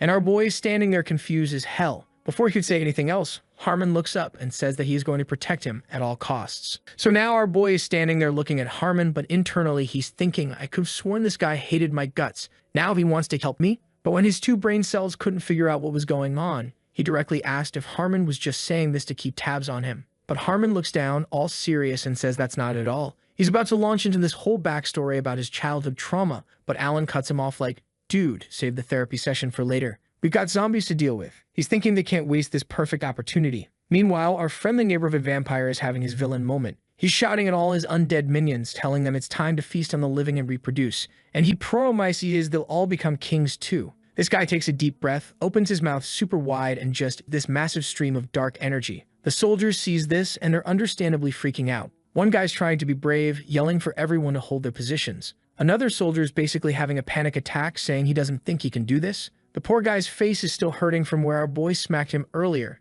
and he's thinking, how am I supposed to fight in this condition? Janet's standing there having a full-on crisis. He's looking at the soldiers in front of him, then at the massive horde of monsters shuffling toward them, and he's seriously reconsidering his life choices. He's thinking, maybe I should just retreat? But then the soldiers spot someone in a robe and they're like, oh thank God, it's a priest. We're saved. Alan starts casting all of his divine magic, which weakens the zombies and fills all the soldiers' weapons with holy energy. Janet's face lights up. He's so relieved, shouting that the priest is definitely with them and that goddess Gaia's got their backs. The soldiers get this huge morale boost and just charge forward, ready to throw hands with the monster army. Harmon's not about to be left out of the action. He jumps super high, swings his sword, and calls out to the god of war, Warheim, asking to borrow some power. He slams his sword into the ground and releases this massive energy wave that just wrecks all the zombies around him. He knows this is the perfect moment to pump up the troops, and he's not about to waste it, so he goes straight for the vampire. The vampire is watching all this go down, and he is not happy. He's got this super annoyed look on his face, complaining that this priest is completely blocking his strategy. Everywhere the divine power touches, his zombies can't regenerate. The vampire gets so mad he literally stands up from his throne and screams that he can't hold back his anger anymore. Harmon sees his chance and sprinting in toward the vampire, filling his sword with holy energy. He's about to land a hit when the vampire just casually jumps over him, like it's nothing. This undead bastard is fast. He lands on some poor zombie's skull and the skull starts burning. Harmon yells for everyone to stop the vampire because this crazy bloodsucker is heading straight for the priest. Then things get even crazier. The vampire transforms into this huge monster because apparently his regular form wasn't scary enough. He grabs one of the soldiers like a toy and basically taunts everyone, asking if they seriously think they can stop him. Cut to Alan running through the city and his brain's working overtime. He's thinking, okay, I knew this guy would come after me. Just like I can see mana flows, this vampire can see my holy power. It's only a matter of time before he tracks me down. So Alan's got a plan. He's going to move to a better location and use the city's walls to keep this monster away from him. But suddenly, there's a huge chunk of wall flying right at him. Alan barely manages to dodge by throwing himself to the side, and this massive piece of architecture crashes where he was standing like half a second ago. The giant monster shows up, asking if Alan seriously thought some walls could stop him. Then he opens his ugly mouth and starts charging up another attack. Meanwhile, our boy is thinking, I knew that wouldn't work on you, bastard. That's why I planned for this ahead of time, so it's time for Plan C. And you know what Plan C is? Charlotte. He yells her name and she appears behind him holding this absolutely massive rock. She's got this serious expression on her face as she flies forward with her geological weapon, and the monster shoots out its energy beam at the same time, causing a big explosion. So Alan's standing there looking at Charlotte with that trademark stupid expression of his. She just used some rock magic to block the monster's attack. He's thinking to himself how her wall isn't going to hold against this thing's magic, and at this rate, they're both about to get melted. Then out of nowhere, Grill comes running up like a concerned dad and starts helping Charlotte hold the wall. He's all tense, saying even though he can't swing a sword, he can at least help his daughter out. Alan's watching these two struggling and he's like, bro, if you've got no power, how exactly are you planning to help here? But instead of roasting him, Alan decides to do something about it. He starts channeling his magic and Grill screams his name as he senses his holy powers entering him. Meanwhile, our boy is having this internal moment. He admits he can't properly contain his sacred power. But then he gets this idea, what if he could pump some divine energy into that wall they're holding up? So he starts praying to the goddess, asking for the power to protect these people. He's out here requesting protection to stop the dead, asking for love and forgiveness. His prayer works and he whips out this barrier of magical energy that's so powerful it catches the monster completely off guard. The thing was mid-attack and suddenly there's just this massive explosion of energy everywhere. When the dust settles, Charlotte's still alive and immediately starts panicking, calling out for our boy. She spots Greedo lying on the ground and loses it, screaming his name. She's about to sprint over there when Alan grabs her shoulder like, yo, chill. He's okay, just knocked out. Our boy is completely exhausted from using all that magic, telling Charlotte to calm down. She turns to him all worried and asks if he's okay. Alan's like, I feel like death mourned over, but yeah, totally fine. Meanwhile, the monster's rolling around on the ground screaming because Alan's magical energy is basically cooking him from the inside out. Alan sees this and goes, okay, this is our moment. Charlotte immediately hits him with reality saying, dude, you could barely stand, you can't fight like this. And for once, Alan agrees. He admits he's tapped out and completely out of holy water, so charging in would be stupid. So he decided to grab Grill and get the hell out of there. As he is heading to the underground, he's thinking about how his holy power drained way faster than expected. He's about to say something when this skull radiating dark energy catches his eye. He stops dead in his tracks, realizing something weird. The mana isn't gathering around the vampire. It's somewhere else entirely. Charlotte notices he stopped and calls out to him. Alan walks over to the skull and tells her to wait up. Then he picks it up and the system window pops up. Turns out this creepy thing is the skull of the necromancer King Aemon, and boy does it come with some sweet buffs. Magic power boost between 20 to 200% depending on your stats, a 10% recovery rate increase, and all magic skills get a 10% boost. Alan's reading this like you just found legendary loot in a dungeon. But here's where things get spicy. The weakened vampire finally gets back up, muttering about needing to recover ASAP. Then he looks down and his eyes go wide. Where's my skew? This dude is panicking. He spots Alan holding it and charges at him screaming, "Gave it back." Alan just stands there all calm, looking at the item stats in his menu and thinks to himself, so that's what this thing needs to work. Without hesitating, he slaps that skull right on his head. The system immediately announces that the activation is unstable due to lack of sacred power. It's like temporary equipment, but Alan doesn't care. Energy chains start forming around him and he declares he's a legion, the emperor of the Gaia inheritance. The system confirms his activation words and suddenly two knights materialize behind the vampire and just grab this guy. They slap some magical handcuffs on him. And one of the skeletons starts monologuing about how they can smell death on him. Says this vampire is a heretic who broke the rules of the world, and that's exactly why they were created. The skeleton's all mysterious, saying the vampire will understand once he hears the order. The system helpfully pops up to explain these are sacred knights. The vampire is absolutely losing his mind at this point. What is happening? Then he starts ranting about how they were the ones that had gone against the rule of the world. He starts screaming about how these guys were undead that had been brought back with the holy powers. Has anyone heard something more ridiculous than that?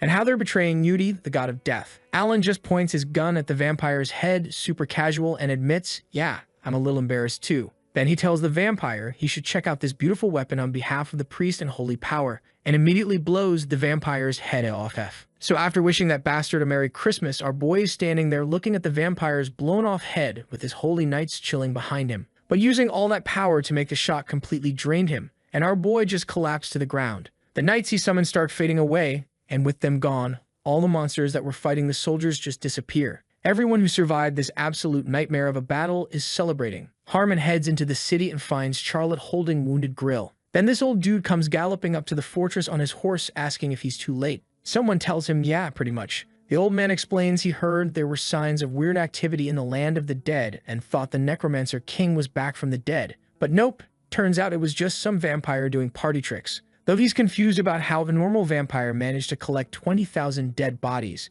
He mentions that Ronia's population is mostly prisoners and locals, and judging by how this vampire got his ass handed to him, maybe vampires aren't as strong as everyone thinks. But then something bothers him. He's been feeling this strange atmosphere ever since they arrived. There are traces of a massive struggle between sacred and magical powers, which means that a big battle went down here. If the vampire had all that magic, what kind of person could possibly stop him? One knight suggests maybe a saint appeared. The old man says that would be ideal because apparently vampires are starting to mix and blend with humans over time, and having a priest or priestess around would make dealing with them way easier. Another knight chimes in, dropping some lore. Apparently God divided himself into parts for fun to awaken sacred power in humans, which is why people with that power are super rare and hard to find. The old man's like, yeah, I know all that. I'm just saying we don't have anyone in the castle who can handle this mess. He starts giving orders they need to send priests, healers, and alchemists. He ordered the soldiers to take care of the regular people first, then deal with the prisoners. As the old man was about to leave, one knight told him that the 7th prince is there too, wondering if the old man would like to meet him.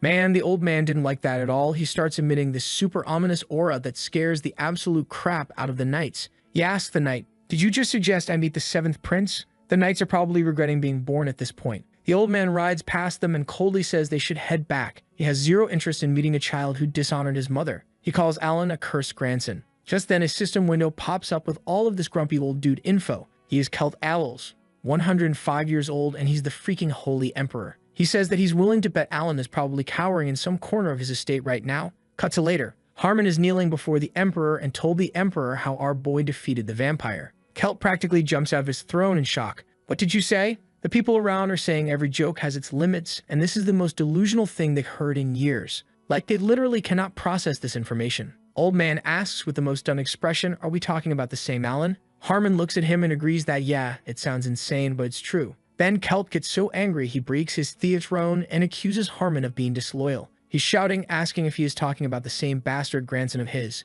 Then Archbishop Raphael Asura, another 100-year-old dude, steps in saying the Holy Emperor got a little excited. But he too has the same doubt. He asks if they really are talking about that shameless, no good, selfish, weak, spineless, immature, good-for-nothing waste of oxygen idiot prince that all of them know. Like, how could anyone believe he pulled off something like killing a vampire? Harmon's sitting there thinking, yeah, as expected, being on the 7th prince's side is rough. He admits he wouldn't believe it either if he hadn't seen it with his own eyes. He tells them he's only reporting what he witnessed firsthand. But Raphael brings up an interesting point. Apparently, there are reports that the people of Ronia are praising the 7th prince. Some even called him the saint. He suggests they should investigate because it might be related to that strange energy he felt before. He's just worried Alan might be stealing someone else's glory. Kelt asks Raphael point blank if he believes it could actually be Alan's power. Raphael quickly says nah, he's just trying to make sure Alan isn't taking credit for someone else's work. Old Man calms down a bit and addresses Harmon. He says he doesn't know if what Harmon said is true or false, but everyone who protected Ronia deserves recognition. So he rewards Harmon with the title of Count Jane and Holy Knight Harmon, plus gives him a small territory in the northwestern region. Oh, and he's shortening Alan's exile period. Once Alan fully recovers, he'll be ordered back to the castle. Then we cut to a while after and our boy Harmon arrives at a door in the castle and announces he's back from his mission. Someone behind the door tells him to come in. He enters, grabs a candle, walks to the bed, and asks if the person is feeling better yet. And here we meet Lan Owls, 27 years old, the first prince. This dude immediately hits Harmon with the most savage line. That's a funny joke for someone whose accidental death would mean nothing. He then mentions his eyesight and hearing are deteriorating, and he doesn't have much time left for these conversations, so Harmon should stop acting and come closer. Lan says he heard about what happened on the battlefield. Then suddenly he grabs Harmon by the clothes, getting all aggressive. He's furious that Harmon protected our boy. He asks him how he could side with that trash that defiled the honor of their mother. He grabs Harmon again and demands to know if he's even in his right mind. Luan's giving Harmon this death stare, asking if he's planning to bail because the dude looks like a walking corpse. He's thinking Harmon made the worst decision ever siding with that good-for-nothing prince, because there is no way that he can become the next emperor. But before he can finish that thought, Harmon calls his name, saying Alan overexerted himself, and he's bleeding again. Luan's just standing there shocked. He forces a smile, apologizes, and says he knew Harmon wasn't that kind of person. He pulls his hand away. Harmon tells him there's no need to apologize, neither he nor the 7th prince is to blame for anything. He's the one responsible for the death of their mother. No matter what orders he received, he should have stood his ground. Luan told him not to feel bad because if not for him, everyone would die then. He knows they only survived because the reinforcement arrived in time. Harmon asks Luan if he hates the 7th prince. Luan's like, are you asking the obvious? This guy disgraced them and is now recklessly wasting the life their mother gave him. Harmon asks him, what if the 7th prince intentionally made himself look like an ugly mess? What if he hid his true motives to make sure he could avenge Lady Eulicia? What if he acted inappropriately on purpose to gain strength, deliberately getting himself exiled? Luan just stares at him with the most "are you okay?" look and asks if Harmon got hit in the head harder than he thought. Harmon says he needs to carry out the Holy Emperor's order, so he's leaving for Ronia soon. Luan looks away annoyed and says that if it's the Emperor's order, then yeah, it's time for that bastard to finally go home. The scene shifts to 3 weeks after the waves of the dead hit the Ronia estate. We cut to Grill stabbing a shovel into the ground, asking himself how long he has to keep doing this. After 3 weeks of hard labor cleaning this place up, it can finally be called a village again, as he was complaining about how no one is helping him. He spots a box and wonders if these are belongings of the dead. If they died centuries ago, they don't belong to anyone anymore, right? He starts rummaging through the stuff, justifying it as payment for all his hard work. Then his attention gets caught by a piece of paper. It hasn't aged at all. He wonders if it's expensive or something rare. And we cut to our boy's room and Charlotte is asking this glutton if he needs more food. Our boy shakes his head, saying he hasn't eaten this much in forever. She reminds him he just woke up after 3 weeks and the doctor said he needs to eat as much as possible. The fact that he woke up at all is already a miracle. The doctor asks our boy how much sacred power he used up. The amount could have been enough to turn a person into a corpse, but he recovered thanks to both the sacred power and medicine, though his body's still exhausted, so he'll have to stay in bandages for a while. Alan asks if he's going to become a corpse. Charlotte starts untying the bandages while the doctor asks why he says such creepy things. These are his special treatment methods. While Alan was unconscious, he also checked Charlotte. Alan asks if there's a problem. The doctor explains that normally people can get cut up, have limbs severed, or even be killed, but an ordinary body doesn't develop like this girl's. It's like seeing the Holy Emperor from 50 years ago. When His Majesty was in a coma after being defeated by Aemon, his body took enormous damage from sacred power and mana.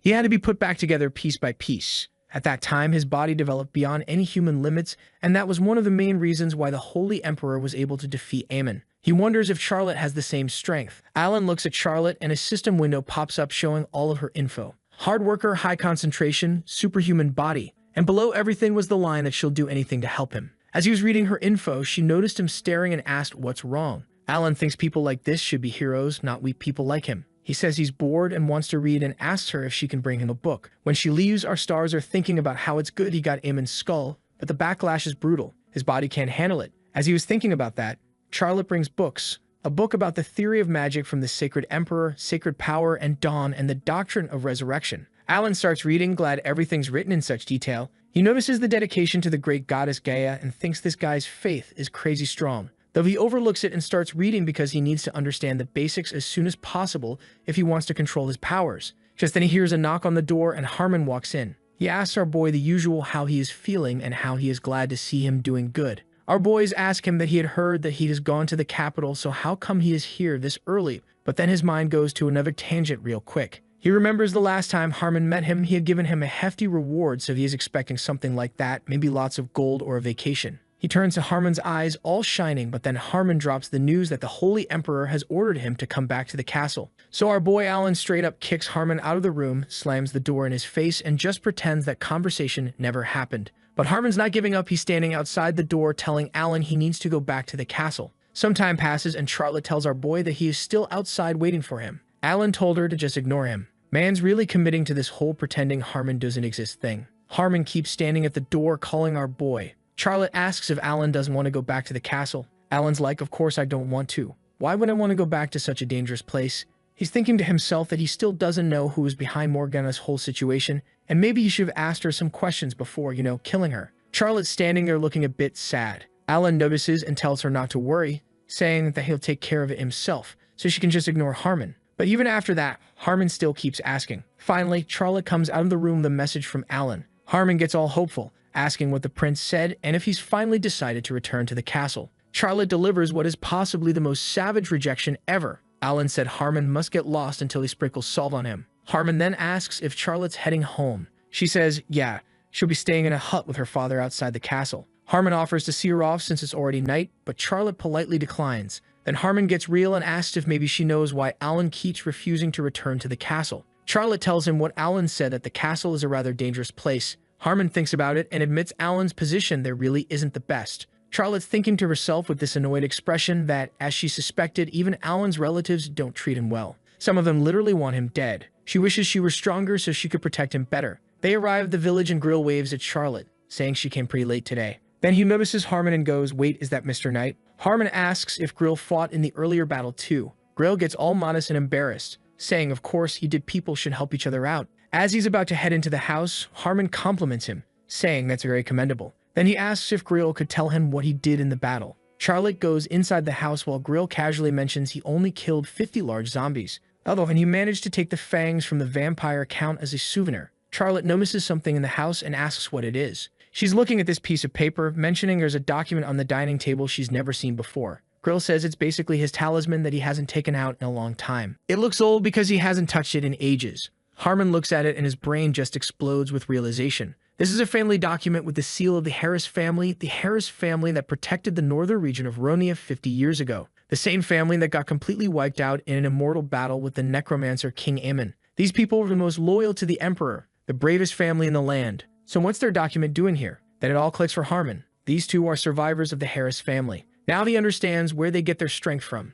Even though they're living in the shadows because their family fell, they still care about Alan. He's now thinking how nobody even knows about their loyalty to the Emperor, but they're out here protecting the prince anyway. Harmon says he respects their wish to keep their mission secret from everyone. Then he says that he can write a letter of recommendation for her and even help her improve her skills. Hearing this, both Charlotte and Grill are absolutely shocked. Grill asks loudly if Charlotte would really be able to go to the castle. Harmon nods, saying that if she wishes, she can even obtain a title with her strength. It wouldn't be that difficult, and they teach her the art of the Holy Empire's sword so she could help His Highness even better. Charlotte immediately gets serious and approaches Harmon, saying she agrees. But if becoming a holy knight means she has to be away from His Highness, then she's out. Her loyalty is to Alan first, title second. Harmon assures her that if her mission is to protect Alan, he'll work even harder to protect him alongside her. He's thinking to himself that he'll do whatever it takes to escort the Harris family and Alan back to the castle. Then we cut to the church, and before Harmon could start begging our boy to tag along, our boy looks at him. and says that he agrees so they can go to the castle. Harmon looks absolutely shocked. Like, did you hear that right? Alan's actually ready to go to the castle? They're riding in a carriage along the road, and Harmon asks why Alan suddenly changed his mind. Alan's sitting there with this annoyed expression, asking what he means. Harmon points out that literally yesterday, Alan was slamming doors in his face because he didn't want to go. So what changed? Turns out Alan's been reading some book and he's completely fascinated by it, but the village didn't have the next volume and he won't be able to find the next book anywhere except the royal library. Alan explains that since he only got rude looks in the castle anyway, he'd just lock himself in the library. They get to the capital. Our boy pulls his head out of the window looking at the crowd outside. Harmon asks him what he feels about this, and our boy replies that this place smells bad. He then puts a handkerchief on his nose and asks Harmon if those undead bastards have started living in the capital. So Alan just takes off sprinting down the street like a maniac and accidentally shoves this poor woman who's selling fruit. Harmon's running after him, apologizing to her, and explaining they're in a hurry. There are people everywhere talking on the street, and our boy just keeps on running. He's thinking to himself that yeah,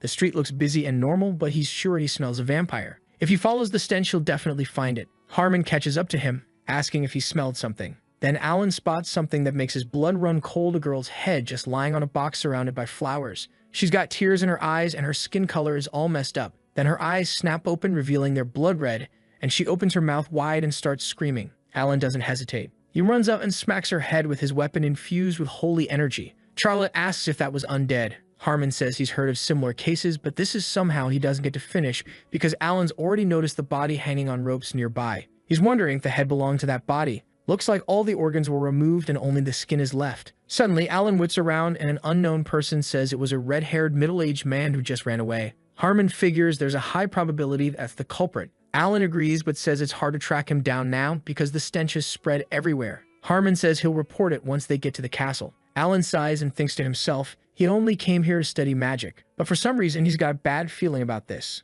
Lawrence is in chaos. Similar murder cases have been happening recently, and now with the scandalous prince visiting, the place has been thrown into chaos for multiple reasons. Meanwhile, our boy has entered the castle in complete safety, which probably won't last long. Harmon's giving Alan this slightly annoyed look, begging him to just stand still. He told him that he's already reported the matter, so Alan should just chill. Plus, there's a banquet tomorrow, so Alan shouldn't do anything today. Our boy says that he already figured it out. How many times is Harmon going to tell him this? Harmon calmly replies that Alan's still a child. Then Harmon turns to Charlotte, telling her that he is going on a patrol and telling her to go look around the castle. If anyone asks who she is, she can just mention his name since he's the vice captain of the holy troops. Alan says he's going to lock himself in the library then. Harmon gives him directions. Just go down the hall and turn right at the courtyard. Charlotte says she'll join him after she's done exploring. Alan mutters with annoyance that he really does feel like a child. As he's walking down the hall, he's thinking to himself that he thought he was mistaken, but he can still smell that stench. A vampire must have gotten into the castle. Since the smell is pretty ominous,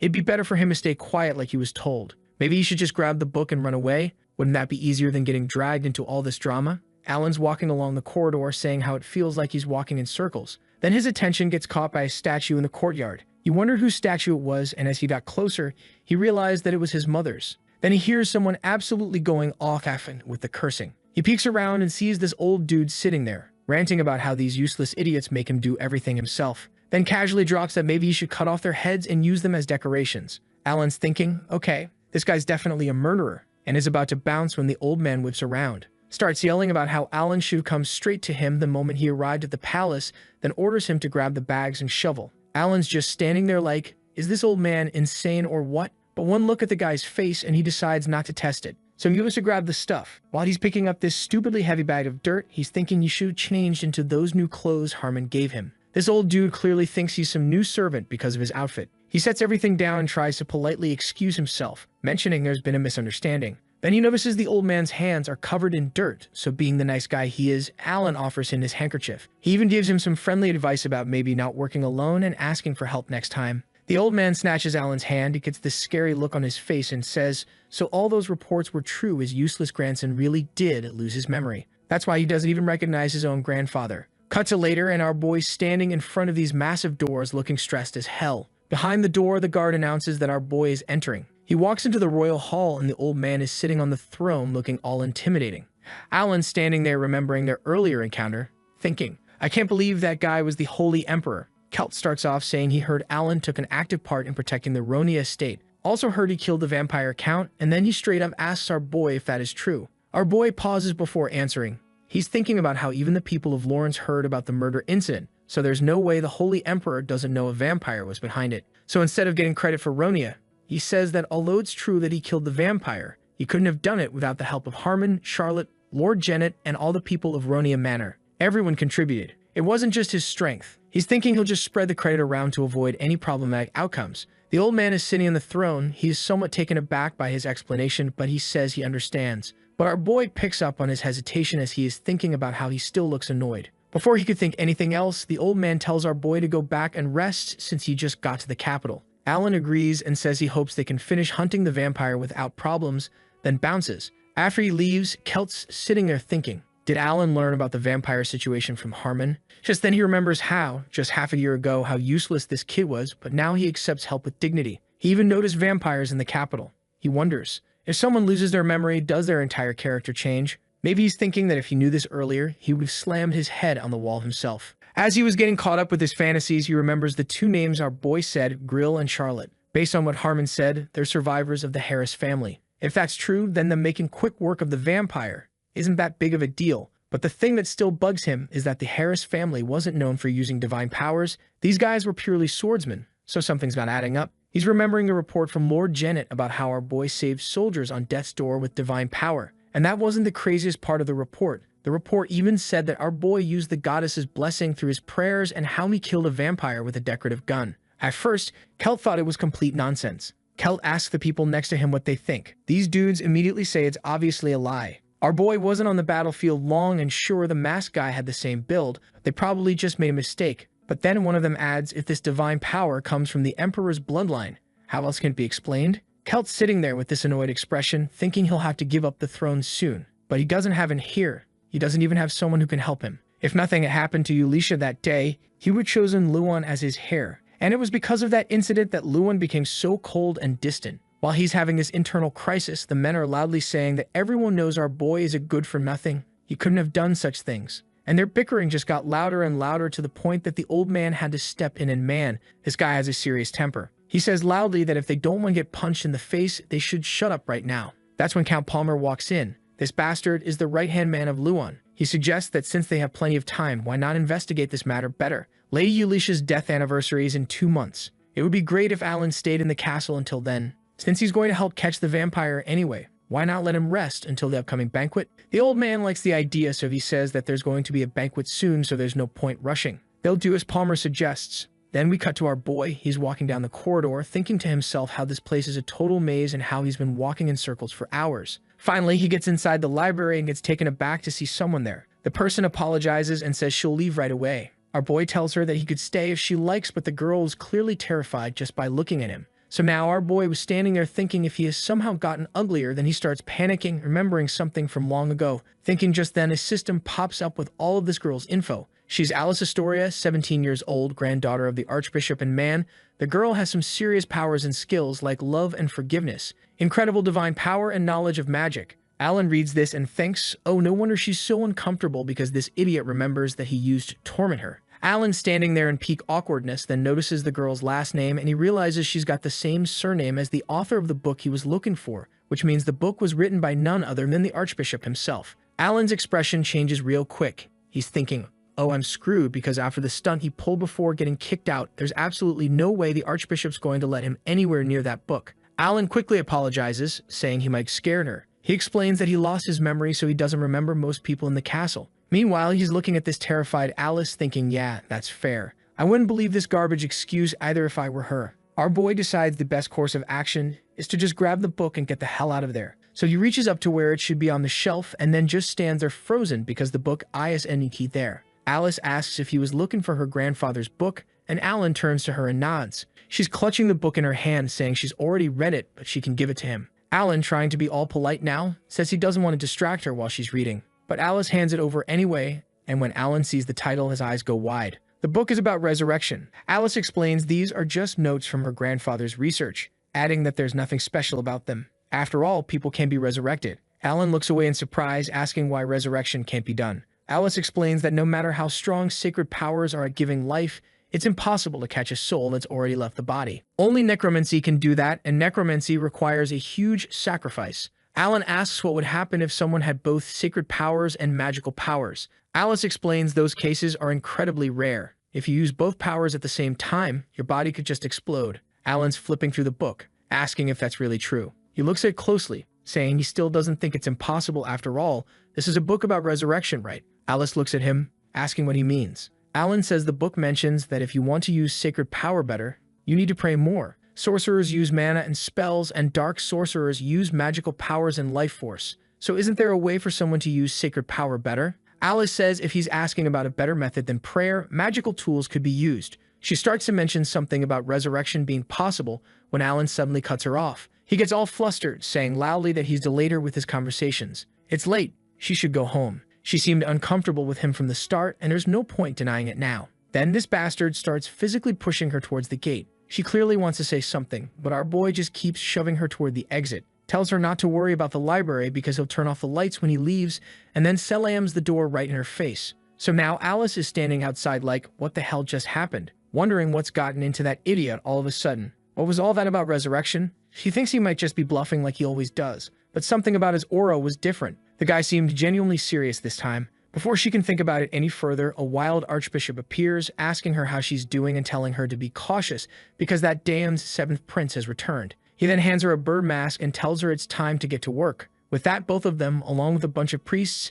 head straight to Lewin's chamber. When they get there, this dude is screaming his lungs out. Alice puts on her mask and everyone starts the healing procedure. As they work, Lewin starts screaming even more intensely while she's healing him. Alice is thinking how her grandfather is right about one thing. This dude's curse is on another level. It's something that can't be cured even with her divine power, and knowing how his condition keeps getting worse, she knows he doesn't have much time left. That's why she desperately wants there to be a cure. As she's thinking this, what Alan said earlier suddenly pops back into her mind. The scene shifts to our boy Alan sitting in his room looking at sheets of paper and asking Harmon if there's any information about his mom and dad here. Harmon's standing there asking if Alan really needs this information too, since he should still remember his own parents. Alan's sitting on the sofa asking if Harmon still thinks he faked his amnesia after everything. He really did lose his memory, so Harmon should just tell him about them already. Harmon sighs and says that when his parents were alive, they lived a good and ordinary life. Alan looks up in surprise and goes, "That's it? That's literally all you're giving me?" Harmon just nods. Our boy looks at him thinking, bro, your face is screaming that you're lying right now.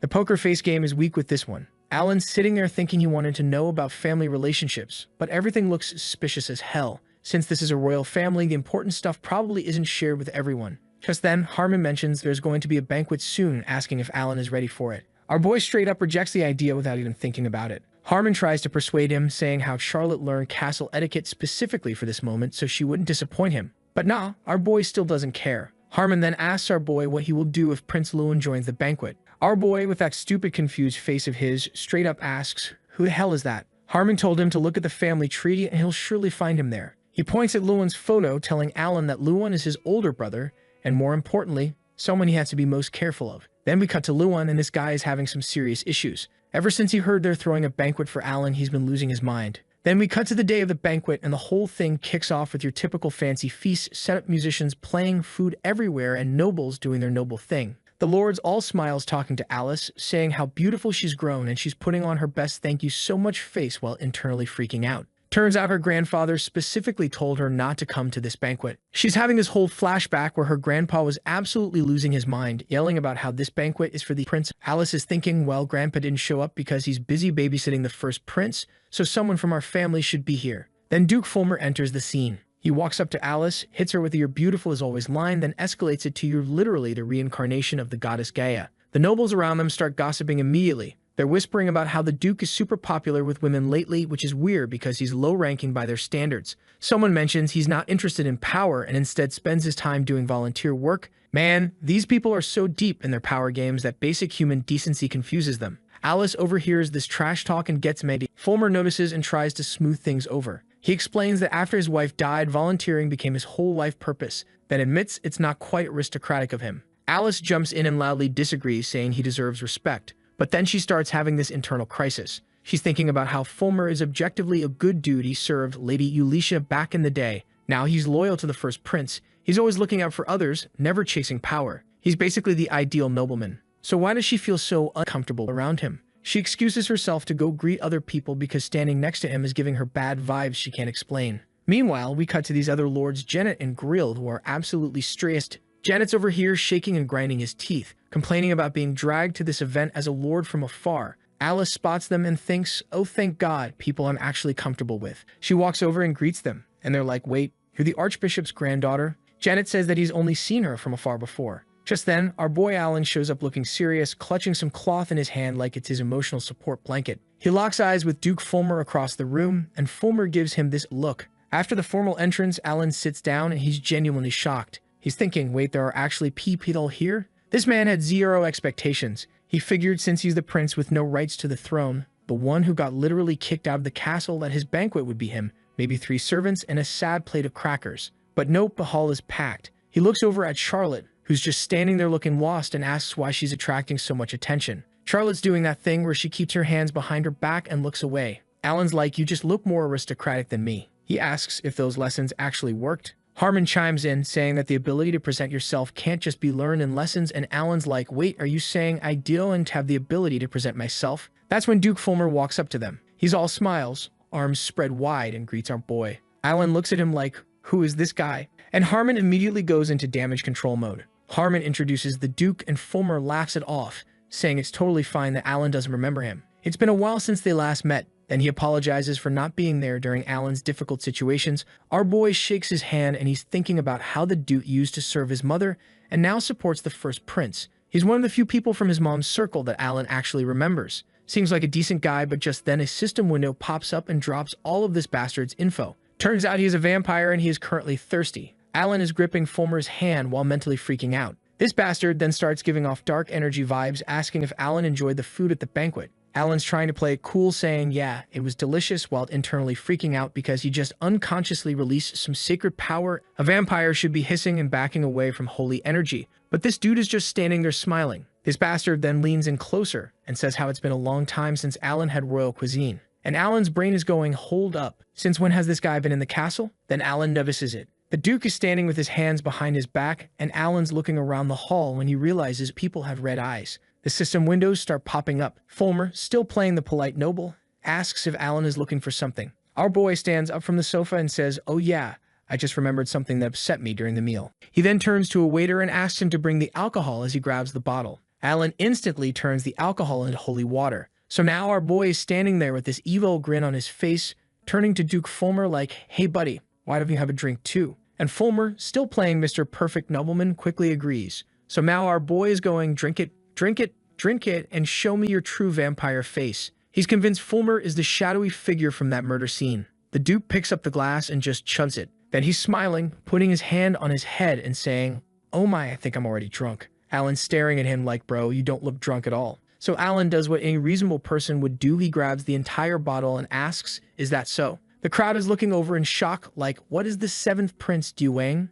And before anyone can stop him, Alan smashes the bottle and stabs Fulmer's hand with a piece of glass at full force. Blood and glass fragments go flying everywhere. Harmon screaming, your highness, what is going on? Because his boss just assaulted a Duke in front of everyone. Alan staring at the wound in complete shock because the Duke is bleeding, shaking, holding his hand, and asking Alan to please calm down. But how can he, because the wound is healing? Vampires have crazy regeneration, right? So why is Fulmer just bleeding like a normal human? Harmon goes into full damage control mode. He covers Alan, apologizing profusely, saying, I'm so sorry, the 7th prince is clearly drunk. Then he turns to Fulmer and tells him to go get his wound treated immediately. Once there's someone alone, Harmon is speed-walking with Alan, asking, why did you do that? Charlotte's asking if Alan really sensed something wrong with the Duke, and Alan says, yeah, he looked like a vampire to me. They're both staring at him in shock like, wait. Harmon says that if he is right, then they need to catch him ASAP, but our boy told him that it's pointless because they don't have proof, and then he orders Harmon to bring him a pen and paper.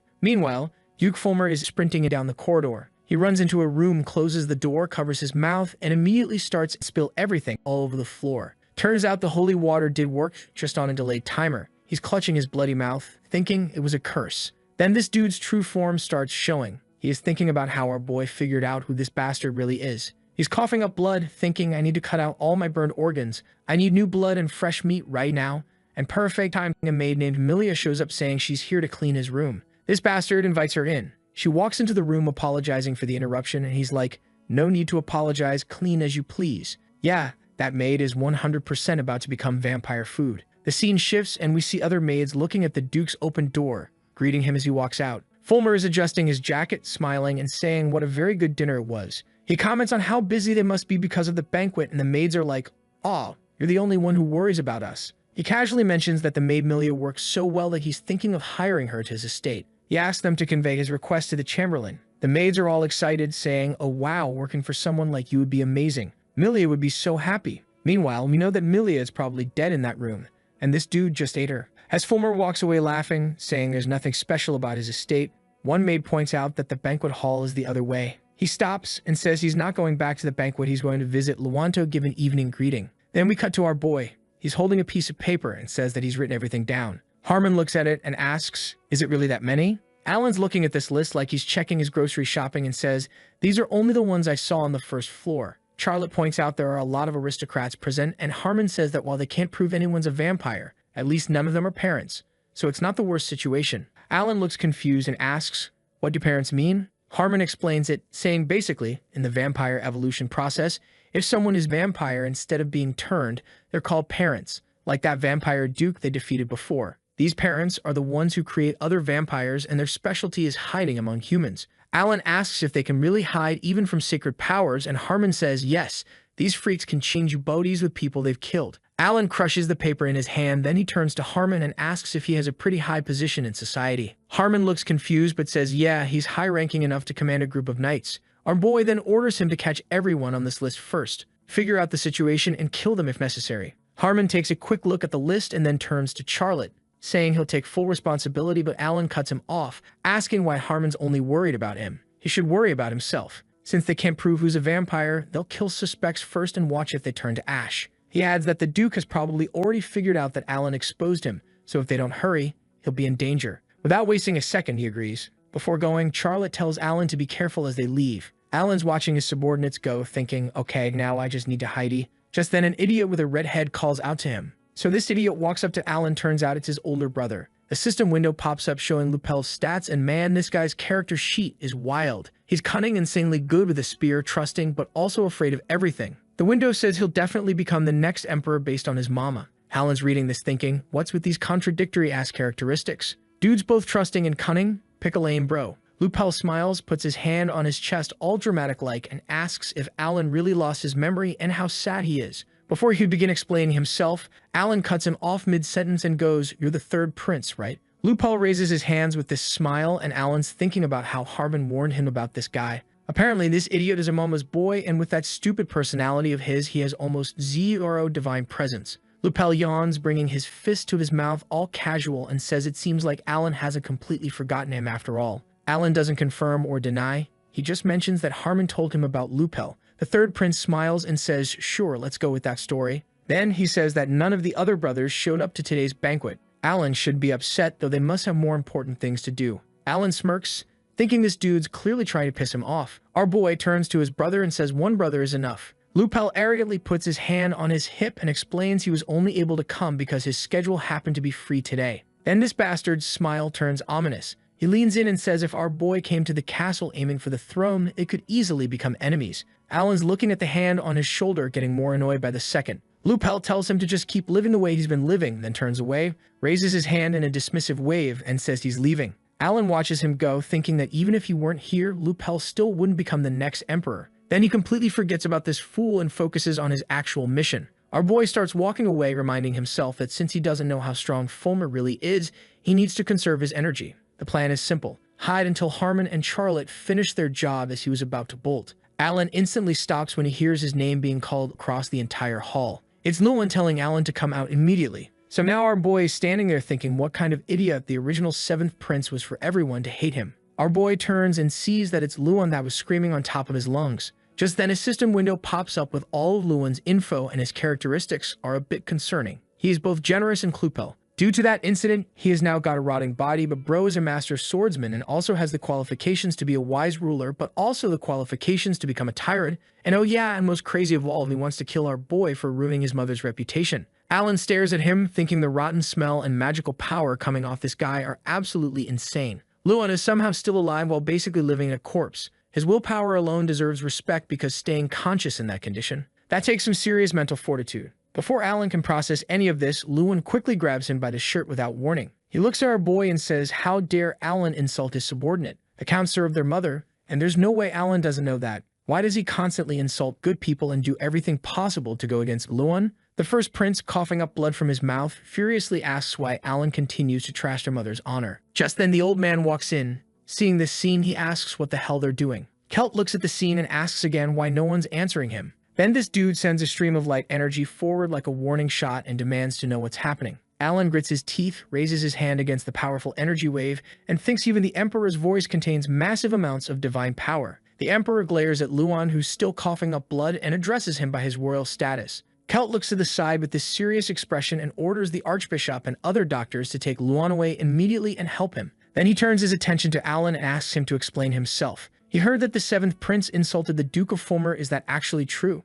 Alan looks to the side with a serious expression and confirms it's true. The Emperor asks what the reason was. Our boy's looking ahead in confusion, thinking, I can't exactly say I was hunting him because he's a vampire and not trying to insult him. For a second he wonders, should I just tell the truth? But nah, Kelt would never believe that. Alan goes with the safe option and says he drank too much, so he was in the wrong. Then the old man looks down at our boy and asks if that's all he has to say. Looking at that annoyed expression of his, our boy is thinking, what kind of reaction is this? Why does it feel like he was expecting a different answer? That's when Luan, still leaning on a table for support, rises from the floor and tells everyone to shut up. He grabs a glass with his hand and throws it at our boy. Putting his hand on his womb, he asks for forgiveness for his rudeness, but explains that Alan insulted his man and he can't just let him go for that, so he wants to duel our boy for his honor. The old man turns to him, asking if he really is in his right mind. He wants to duel Alan in his condition. Then he just walks away, saying he'll give Alan a punishment after sorting out the whole situation. Luan looks at the Emperor and refuses to rest. He brings up how the Emperor generously thanked Alan for what happened at the Ronia estate,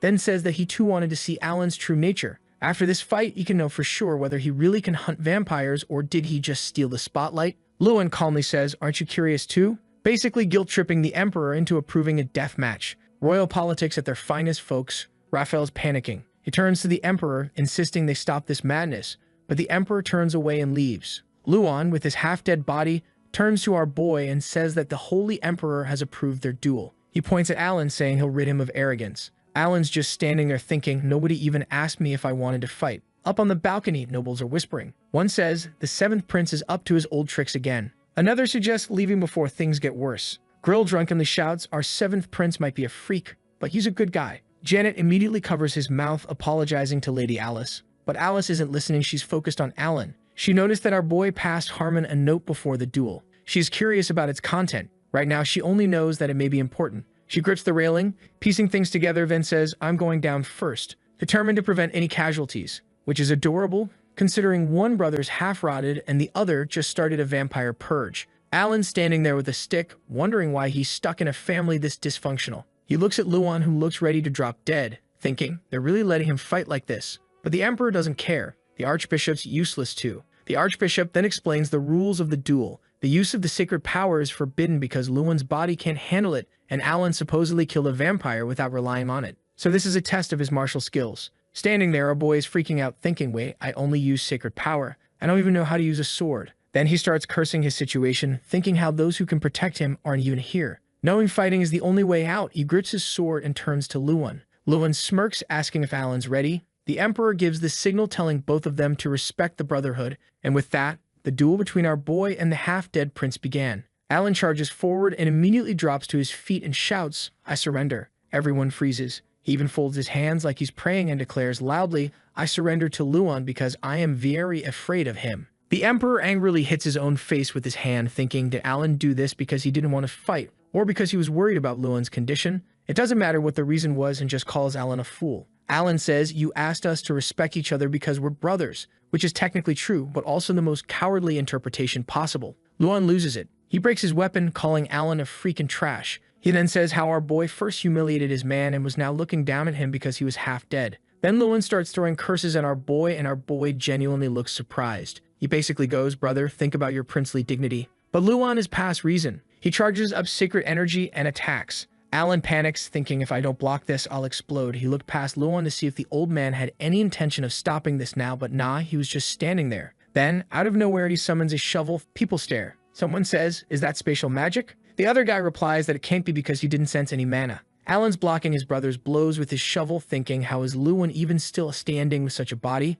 He is sure that if they continue this, Luan will be in danger. Then he quickly looks at Duke Fulmer standing in the crowd with an amazed look. The Duke grins, looking through the crowd. Alan realizes that all of this is that bastard's doing. Alan tightens his grip, thinking how everything will end if he kill that bastard. He apologizes to Luan, gathers divine power into his shovel, and yells, smashing his brother back in a burst of light and smoke. Then shouts, "I'll take revenge on your enemies." With that, the half-dead prince falls to the floor, blood flying from his mouth. Then our boy pulls out another weapon from his inventory. This time it was a gun. He takes aim with his rifle and pulls the trigger. Raphael panics, telling the Emperor he should stop them. Even if the weapon can't kill, shooting at such a distance is still dangerous. Alan points the weapon at Luan, saying this is on behalf of Gaia. Then he pulls the trigger, sending the shot directly at the Duke. The shot connects and nearly blows that bastard's head off when it didn't finish the job. Our boy is cursing internally, thinking how the shot didn't have enough power because he only prayed for a shot time, so to finish the job, he needs to shoot again. Luan, lying on the floor, screams that our boy has gone crazy. The Emperor orders the knights to stop Alan. These guys immediately go in and grab our boy. He starts yelling that he hasn't finished yet, thinking he only needs to shoot once more. If he shoots again, he'll definitely be able to kill the Duke. Meanwhile, Luan's on the floor. He is having flashbacks when the Emperor approaches him, saying that our boy is different from before and asks him if he noticed it too. Luan nods, saying he suddenly remembered what Harmon said that day, that Alan was deliberately acting like an idiot to get kicked out of the castle to get revenge for his mother. After seeing his abilities, Luan can believe those words. Therefore, Luan wants to confirm that Alan really has the necessary qualities to be a holy emperor. Luan puts his fist on his forehead and addresses the Emperor, saying that, as he can see, he will soon die. He holds out his hand with blood on his palm, saying he wants to do whatever it takes to free himself from the curse and become the next emperor, but he's reached his limit. If he wants to get revenge on the nobles who laughed at their mother, calling her a person of low status, that needs to happen, and for that to happen, he needs to make Alan the next holy emperor. But he still can't understand why our boy wanted to kill the Duke. This doesn't make sense. If he wanted to ridicule Luan, he would have been the target. For some reason, Alan is simply obsessed with the Duke. He doesn't know the reason, but it's clear Alan had purpose. But then Raphael chimes in, saying how Luan urgently needs help. The Emperor agrees, saying they'll discuss the rest later, then asks if anyone knows where Harmon is. Alice looks surprised and says he left the banquet hall during the duel and never returned. Then the old man asks where the Duke is. Raphael says the Duke was taken to chambers for assistance. The old man orders him to bring the Duke to him. Raphael asks him what he is planning to do with the wounded man. He says that it was because of Alan that the Duke got injured, so he is planning to heal him himself. But then his expression changes real quick, and he says that he'll just dump a lot of holy power into his head. Then we cut to our boy. He was back in a cell. Is someone keeping the count of how many times he has been thrown into the prison? Standing there, he is thinking about how he only managed to hurt that bastard and couldn't finish the job. What if the Duke is now walking around the castle killing servants again? Then he realizes how the castle has gone quiet. He wonders if Harmon and Charlotte failed to complete the task. He thinks about how the Duke was confidently walking around the banquet hall, and these vampires still have secret powers. Being in the sacred castle is like being in the enemy's house, which means that they probably have a manual for escaping bad situations. As he was thinking about that, our boy realizes another problem. Even if Harmon gets to those bastards, being a knight, he can't exactly hurt the nobles. Plus, these guys have people to protect them. Just then, the idiot prince from before walks in. He starts going on about how he saw his duel and said how it was a shame to see brothers fight. But this bastard was looking way too happy, saying that as our boy was busy cursing him internally. Then he realizes that this idiot is also a prince, which means he has the right to let him out. He then politely asked him if he could, maybe help him get out of here. Lupel asks why he would do that. What if the Holy Emperor reprimands him for letting Alan out? Alan smiles, asking if Luan isn't in critical condition now, so he wants to go and visit the prince, and if he lets him out of here, he'll owe him one. Seeing that this idiot still had no intention of helping our boy, he changes the tactic and says if he lets him out, he'll see something very interesting. We cut to a little while later. Lupel not only helped our boy get out of prison, but also brought him to the weapons warehouse. Our boy remembered how the third prince, smiling, pointed to the side and said loudly that Alan should visit Luanan and not forget to take his gift. Coming out of his memories, our boy asked himself what he should do now. In the Imperial Palace, he doesn't have anyone who could help him. He thinks the vampires have already finished sharing information with each other. And since he should be in prison right now, he can just walk freely inside the castle, so he'll need the help of someone with more power than him that everyone trusts. And who's better to do that than his undead squad? He used his skill and summoned his army. He was about to send them, but first he ordered them to cover their faces with armor. And these guys immediately started putting on a fashion show. Meanwhile, our boy was thinking to himself, saying how he wanted to quietly sort everything out, but those vampires keep messing with him. He's going to visit the first prince. The maids cover their mouths, asking them to stop, wondering what's wrong with those soldiers. The seventh prince has started a rebellion. Alan quickly runs toward the knights. He orders the knights not to kill anyone but simply clear the way. Someone says loudly that our boy is heading to the first prince's room. The knights attack, clearing the way. Alan looks back, saying this is very good. Knights yell that he's heading to the first prince's room and needs to be stopped. Our boy enters Luan's room and immediately starts throwing out these masked guys. They are begging our boy not to do that, as they haven't finished treating the first prince. Our boy smiles and orders the zombie to close the door and make sure no one comes in. Alan stops in front of the door without saying anything. Luan looks at our boy and asks what he's doing. Our boy looks at him and says he didn't want to do this, saying how he should have let him go before because of Luan. The vampire hunt failed. Luan asks him if he's talking about Duke Fulmer. Alan asks in surprise if he really knew about this. Luan says from the look of him, something was really going on, but the priest confirmed everything was fine. Alan asks him if he is sure they checked everything well. Those vampires have human skin and are hard to tell apart from humans unless their heads are blown off. He asks him if he doesn't think it would be hard for ordinary priests to tell those vampires apart from humans. Then our boy looks at Luan and says that as long as they're sitting here, this castle is simply filled with vampires. Luan asks why our boy didn't tell him he was a vampire. Alan asks if Luan will believe him if he did.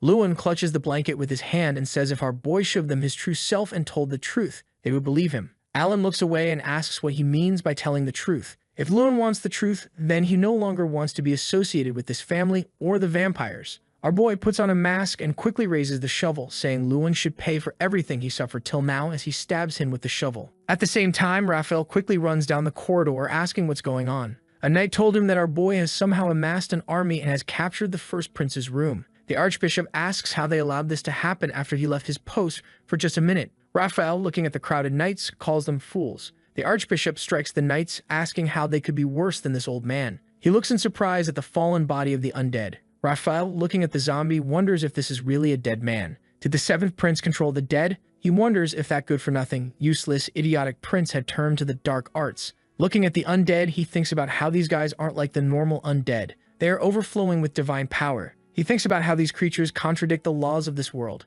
It's absolutely impossible to create something like this, even with magic. He then turns to the knights and orders them to block off the corridor and capture this hall, and orders them to make sure none of the soldiers leave. The archbishop thinks he must first save the first prince. Raphael instantly strikes the knights with his staff. The undead falls to the floor looking at them. He needs to find the person who summoned them. Just then these undead start turning into dust. Raphael starts looking around in surprise, asking what's happening. Then he turns and runs towards Luan's room. As he enters the room, he sees our boy hitting the first prince's body with a shovel. Our boy thrusts the shovel into the bloody body and says it could be said that Luan has paid him with his death, and now that the debt has been repaid, he'll now resurrect him. Luan was having this internal monologue about how every time that bastard would visit him, he'd only badmouth our boy. He had told Luan that Alan spoke about his low status and insulted their mother. He's thinking how he should have suspected that Fulmer was telling him these things on purpose when he immediately came to report what happened at the banquet hall. He's thinking about how the reason he didn't suspect Fulmer is because he had been with him since he was young. Fulmer was the only one who supported him after losing his mother, so because of this he didn't realize the Duke was actually a vampire. He finally realized how big of a fool he was and could understand why Alan wanted to kill him. As our boy stabs him with the shovel, his soul leaves his body, but without wasting a single second, our boy quickly casts Gaia's blessing and uses his necromancer powers, performing the resurrection ritual. And what do you know? It was a success. The soul returns to Luan's body, and in the next second, this idiot was completely fine. He's unwrapping his bandages, thinking how his body no longer hurts and how he can breathe easily. Meanwhile, our boy is standing there smiling, asking Luan how he's feeling. Tearing one bandage after the other, Luan replies, saying how his skin, bones, and muscles have returned, which could only mean one thing, that the curse has been lifted. But bro did it in a manner that's going to haunt our boy for the rest of his life. Then we cut to sometime later. Luan is getting dressed while sprinting off to somewhere because our boy had asked him to find Harmon for him and finish what he had started. Luan wanted nothing more than to punch him because of that, but couldn't, the whole savior thing. The scene then shifts and we see Harmon and Charlotte standing in front of a door arguing with a knight.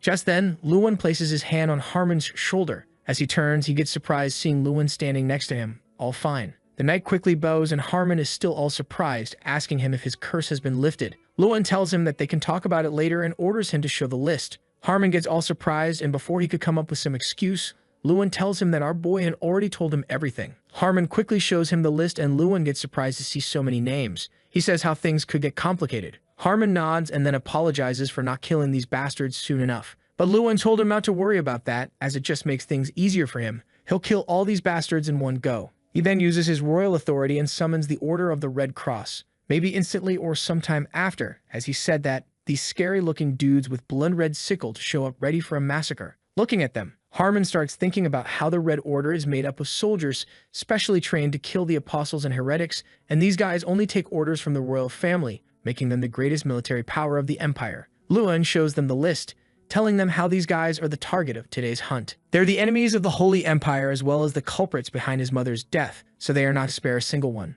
Then the scene shifts and the actual hunt begins in Man. These guys live up to their scary title, not stopping to get permission. What's that? They sent the damn knight flying through the door. A man looks at the body in surprise. Before he could get into the "do you know who I am" thing, these guys moved forward and sliced off that bastard's head clean off. A man from the Red Cross catches the head with his hand, looks at the bright flame enveloping it, and basically goes, "Yep, that's demonic magic," which confirms that people mentioned in this list are vampires, and orders his assistants to kill everyone. And folks, that's what happens. They start killing everyone in sight. Vampires are running to the sides yelling. Harmon walks up to Luan and tells him that it seems Fulmer isn't here. He says we have to find him and catch him now. Luan looks in his direction, saying there's no need to worry about him, because he has something special planned for him. And man, it was true. The scene shifts to the Emperor sitting on his throne with this look, asking this poor bastard if he really is a vampire. Man, the look on his face right now is hilarious. Standing there, Fulmer is mentally having a full-blown panic attack, thinking, how the hell did things get this bad? When he first heard the Holy Emperor wanted to personally treat him because he got hurt by our boy, Fulmer was ready to politely decline like any reasonable vampire would.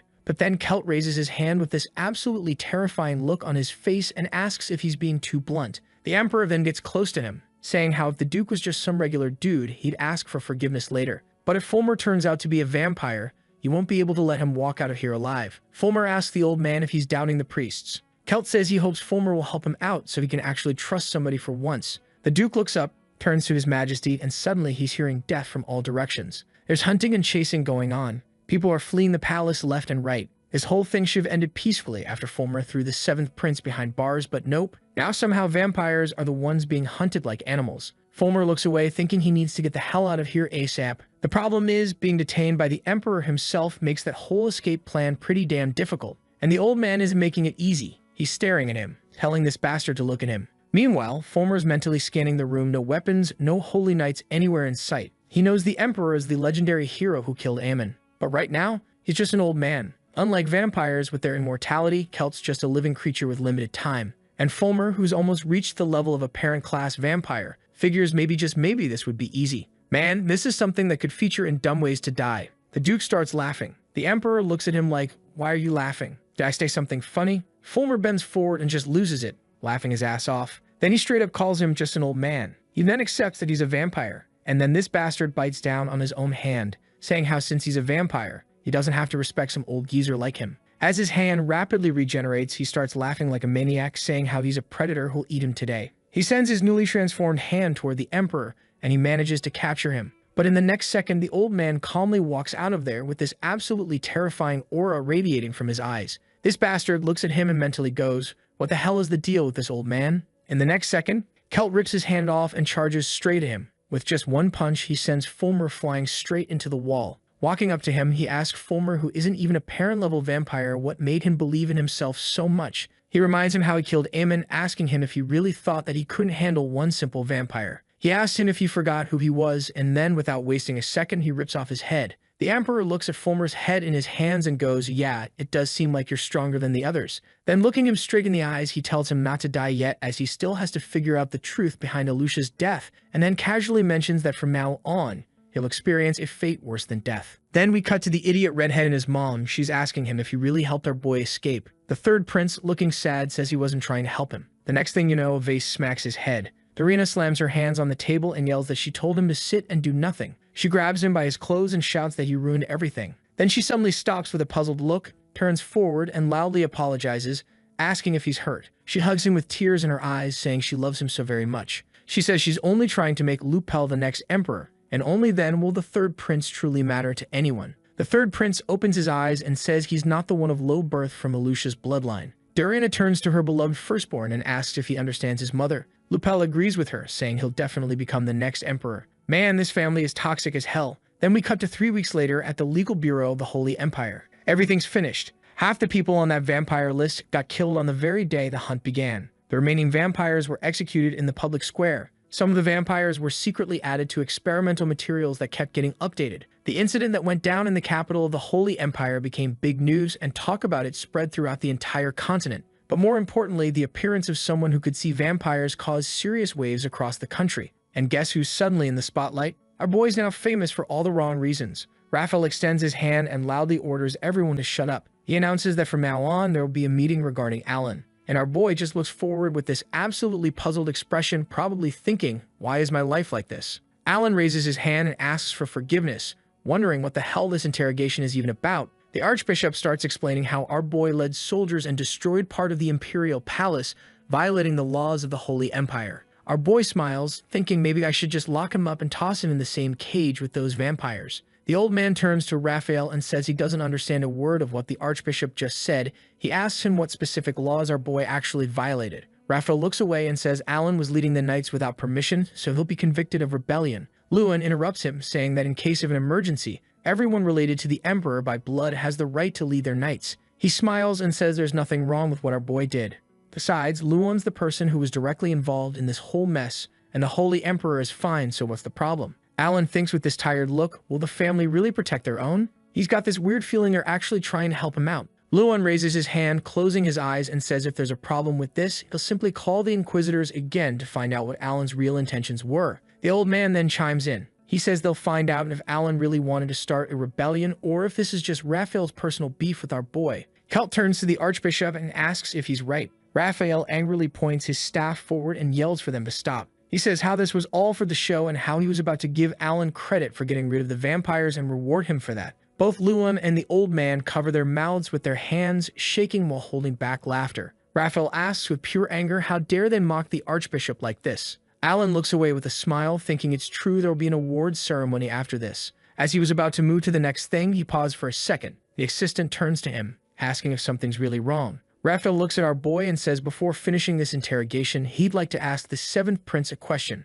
Alan looks away in surprise. The Archbishop then turns to our boy and straight up asks him if he's really using necromancy. Our boy looks away, thinking how he was sure that he would ask him that, but mentally he's cursing. Why would the Archbishop of all people know about the Walking Dead? Alan's sure both the Holy Emperor and Lewin also know about this, but they are keeping it quiet because they don't want this matter to become public. So our boy straight up lies to his face, saying it's impossible. Raphael raises his hand to the side and says there's information. Our boy asks in surprise, who is it? Did any of the priests present really see it with their own eyes? The Archbishop tells him to stop lying. He looks to the side and says there were healers and holy knights. He tied up those dead people on purpose so they couldn't escape, but later they found the dead people had simply disappeared. And they saw those undead following our boy's orders. The Archbishop then turns to our boy and asks him if he's really going to keep lying when they have so much evidence. Alan raises his hand to the side and says there were many vampires in the Imperial Castle that day. They could use tricks to deceive the healers and holy knights. The Archbishop squeezes his staff tightly and says loudly that might have worked with those knights,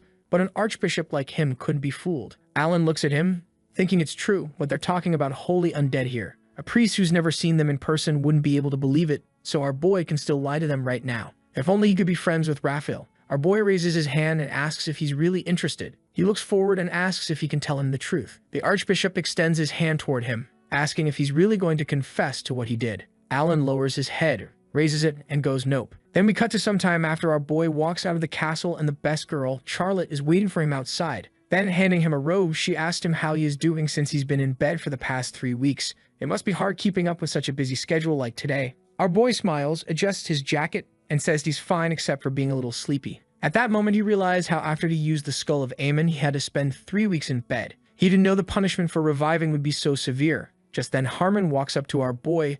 Our boy's face lights up as he sees him because he has a favor to ask him. He tells him how in the last fight his shovel broke, so he wanted Harmon to get him a new one. Harmon asks our boy if he really is going to keep using shovels in the future. Alan says his hand's gotten used to the shovel because all this time he's been doing nothing but digging, so there's nothing he can do about it. The deputy asks with a surprised face if that's really the reason. Why doesn't our boy just make a new one? Alan asks with confusion, really? A new weapon? Then he starts explaining how in the northwest there's a mine where metal and magic stones are found. This is Hilda's territory, the lands ruled by the first princess. This region is called the largest weapon empire. They signed a contract with dwarves to create various things. If our boy goes there, he'll be able to buy not only ordinary weapons, but also magical ones. Alan asks if that means he can make a musket too. Our boy smiles, looks at Charlotte and tells her to remember to like the video and help Mamoru to make juicy content and activate that cheeky little bell. And I'm out.